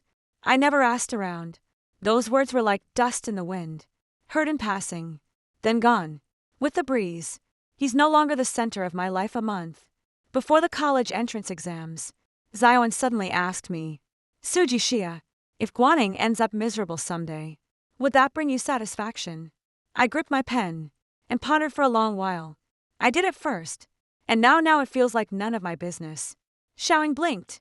I said, "His success doesn't mean my failure. His misery doesn't mean my victory.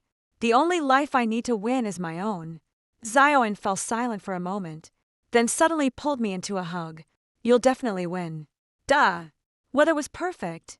During those 2 days of the college entrance exams, my mother stood at the school gate waiting for me, wearing that faded blue shirt. After every exam, she never asked how it went, just whether I was hungry, thirsty, or too hot.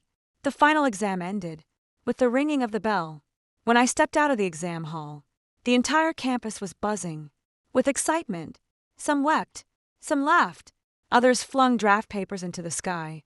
Standing in the crowd, I suddenly remembered the morning. I woke up at 17. Class 2 to 3 written on the blackboard. The cicadas chirping outside the window. The Han Hanshin reached out to me And those 20 centimeters. I moved my desk away. Turns out destiny really can shift from such a small step. When the results came out, I'd aced the exams. Provincial Key University.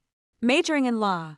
Not because I seek revenge for anyone, but along this journey, I've seen too many who don't know how to protect themselves, and too many who believe enduring silently will make troubles pass. I refuse to remain that person who only knows how to endure. My mom clutched the admission letter, crying even harder than I did. Arja got accepted. She kept repeating those words as if they could never be said enough. Xiwing also got into a college in the same city, though it's not the same university. She's already planned to visit me for weekend meals. Jeans. Sue joined the mathematics department at another top-tier university. Before leaving, he gave me a brand new notebook. A single sentence was written on the title page. When you hit a dead end, try a different approach. I laughed for a long time. At the end of August, I packed my bags for college. The day before I left, the local police station called my mom. Going is in trouble. It's not about me. After reaching adulthood, he repeatedly extorted money from local businesses alongside a gang, including a guy nicknamed Yellowhair, even assaulting a shop owner who refused to pay and leaving him with minor injuries. This time, the evidence is irrefutable. He has been criminally detained. After hanging up the phone, my mom turned to look at me. Want to know what happens next? I fell silent for a moment. Got it. Not out of concern. I needed to see it with my own eyes, to witness karma finally catching up with those who deserved it. 21. 3 years later in September, I stood at the university gates, not a freshman, just starting school, but an orientation volunteer. Red banners hung on both sides of the campus gate. As the sound of rolling suitcases continued from dawn till dusk, new students dragged their luggage, with expressions mixing bewilderment and anticipation. Wearing my volunteer vest, I gave directions to a young girl. Turn right for the law school, then take a left. When you see Ginkgo Boulevard, she thanked me repeatedly before hurrying off, with her suitcase in tow. Watching her retreating figure, I was suddenly reminded of myself 3 years ago back then. I stood before the bulletin board at Third High, clutching my admission letter, feeling like I'd finally emerged from a long nightmare. True liberation didn't come the moment I walked out of that classroom. It was in countless ordinary days that followed, when I stopped waking in terror at midnight, ceased glancing over my shoulder for shadows, no longer froze at the mere mention of Gu Honing's name piece by piece. I reclaimed my life attending lectures, burying myself in books, competing in moot courts, volunteering at legal aid centers. Went to visit my mom over the weekend. Her breakfast diner has expanded into a small restaurant, with a new signboard, Lynn's Homestyle Cuisine. The entrance remained spotless, and the wind chime still hung there. She no longer has to wake up at 4 a.m. now, having hired 2 helpers to handle everything while she just focuses on mixing fillings and managing the books. She occasionally calls me, sounding quite pleased with herself. Today, a student said, "Our wontons are the best on the entire back street." I replied, "Boss Lynn, you're killing it." She giggled like a little girl. Gideon and I have kept in touch all along. She studied at a teacher's college, determined to become a homeroom teacher, who'd never let students suffer unfair treatment. Shinsu later won prizes in math competitions, remaining as taciturn as ever one winter. He came to our school for an exchange program and brought me a book. He stood at the library entrance wearing that same calm expression as always, just passing by. I had the clearly pre-purchased book in his hand, but didn't call him out on it. Some people come into your life not to drag you through the mud, but to show you how 2 souls can walk side by side, light and unburdened. As for Gahaning, news of him arrived just a week before the semester began. The court verdict is an extortion, assault, convicted on multiple charges, 3 years and 6 months.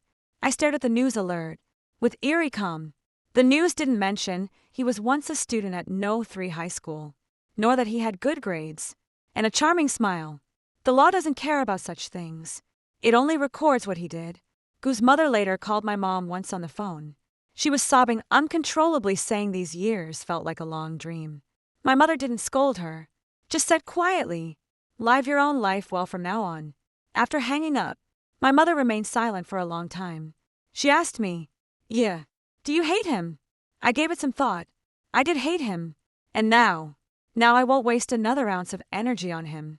Hatred is still a form of attachment, but I refuse to let Gahanshin pull my strings anymore. The day he was thrown in prison, I neither celebrated nor shed tears. I just carried on with my routine, visited the library, finished a case analysis, and shared a steaming pot of rice noodles with Zion that evening. On the way back to the dorm, the wind rustled through the goko trees, leaving a golden leaf on my shoulder. I suddenly paused, looking up to see the campus gate bathed in warm light. In that moment, everything finally made perfect sense. This second chance was never about witnessing his downfall. It's to ensure I don't repeat the same mistakes in my past life. I misplaced my kindness, mistook silence for maturity, and confused retreat with safety. I thought avoiding conflict would keep me from harm. But people like Gahanshin prey precisely on those who don't fight back. Because when you retreat one step, they'll advance 10. The moment you lower your head, they'll push your face into the mud. That 20 centimeters gap I created by moving my desk was the first boundary I drew for myself in this life. Every police report filed, every piece of evidence kept, every refusal to forgive, every truth shared. With my mother, each was me pushing that boundary further out. By the end, he couldn't reach me anymore. Night had fallen. When the orientation ended, I packed up the registration forms and headed back to the dorm. Outside the school gates was a soy milk stall, whose aroma reminded me of my mom's old breakfast shop. I bought a cup and cradled it in my hands, sipping slowly. Warmth crept up from my palms. My phone pinged. It was a message from my mom. Some students from No 3 High School came to the shop today asking for the pork wonton you used to love. I gave them extra seaweed, just like you always wanted. Make sure you're eating properly at school. 2. I chuckled and replied, "Got it, boss. Lynn, you should get some rest early." 2. After sending the message, I stood at the university gate, watching the crowd come and go. The night is deep. The lights are bright. Suddenly, I want to say something to my 17-year-old self. Look, we've truly made it out. Without Gahanshin, no disciplinary notice exists. No blood stains the hallway this time. We saved Mom, preserved our reputation, got into our dream college, and finally learned to love ourselves. Distant bells chime. I turned and walked toward the campus. The wind blew from behind, scattering the dust of the past bit by bit. I didn't look back, for my path lies ahead.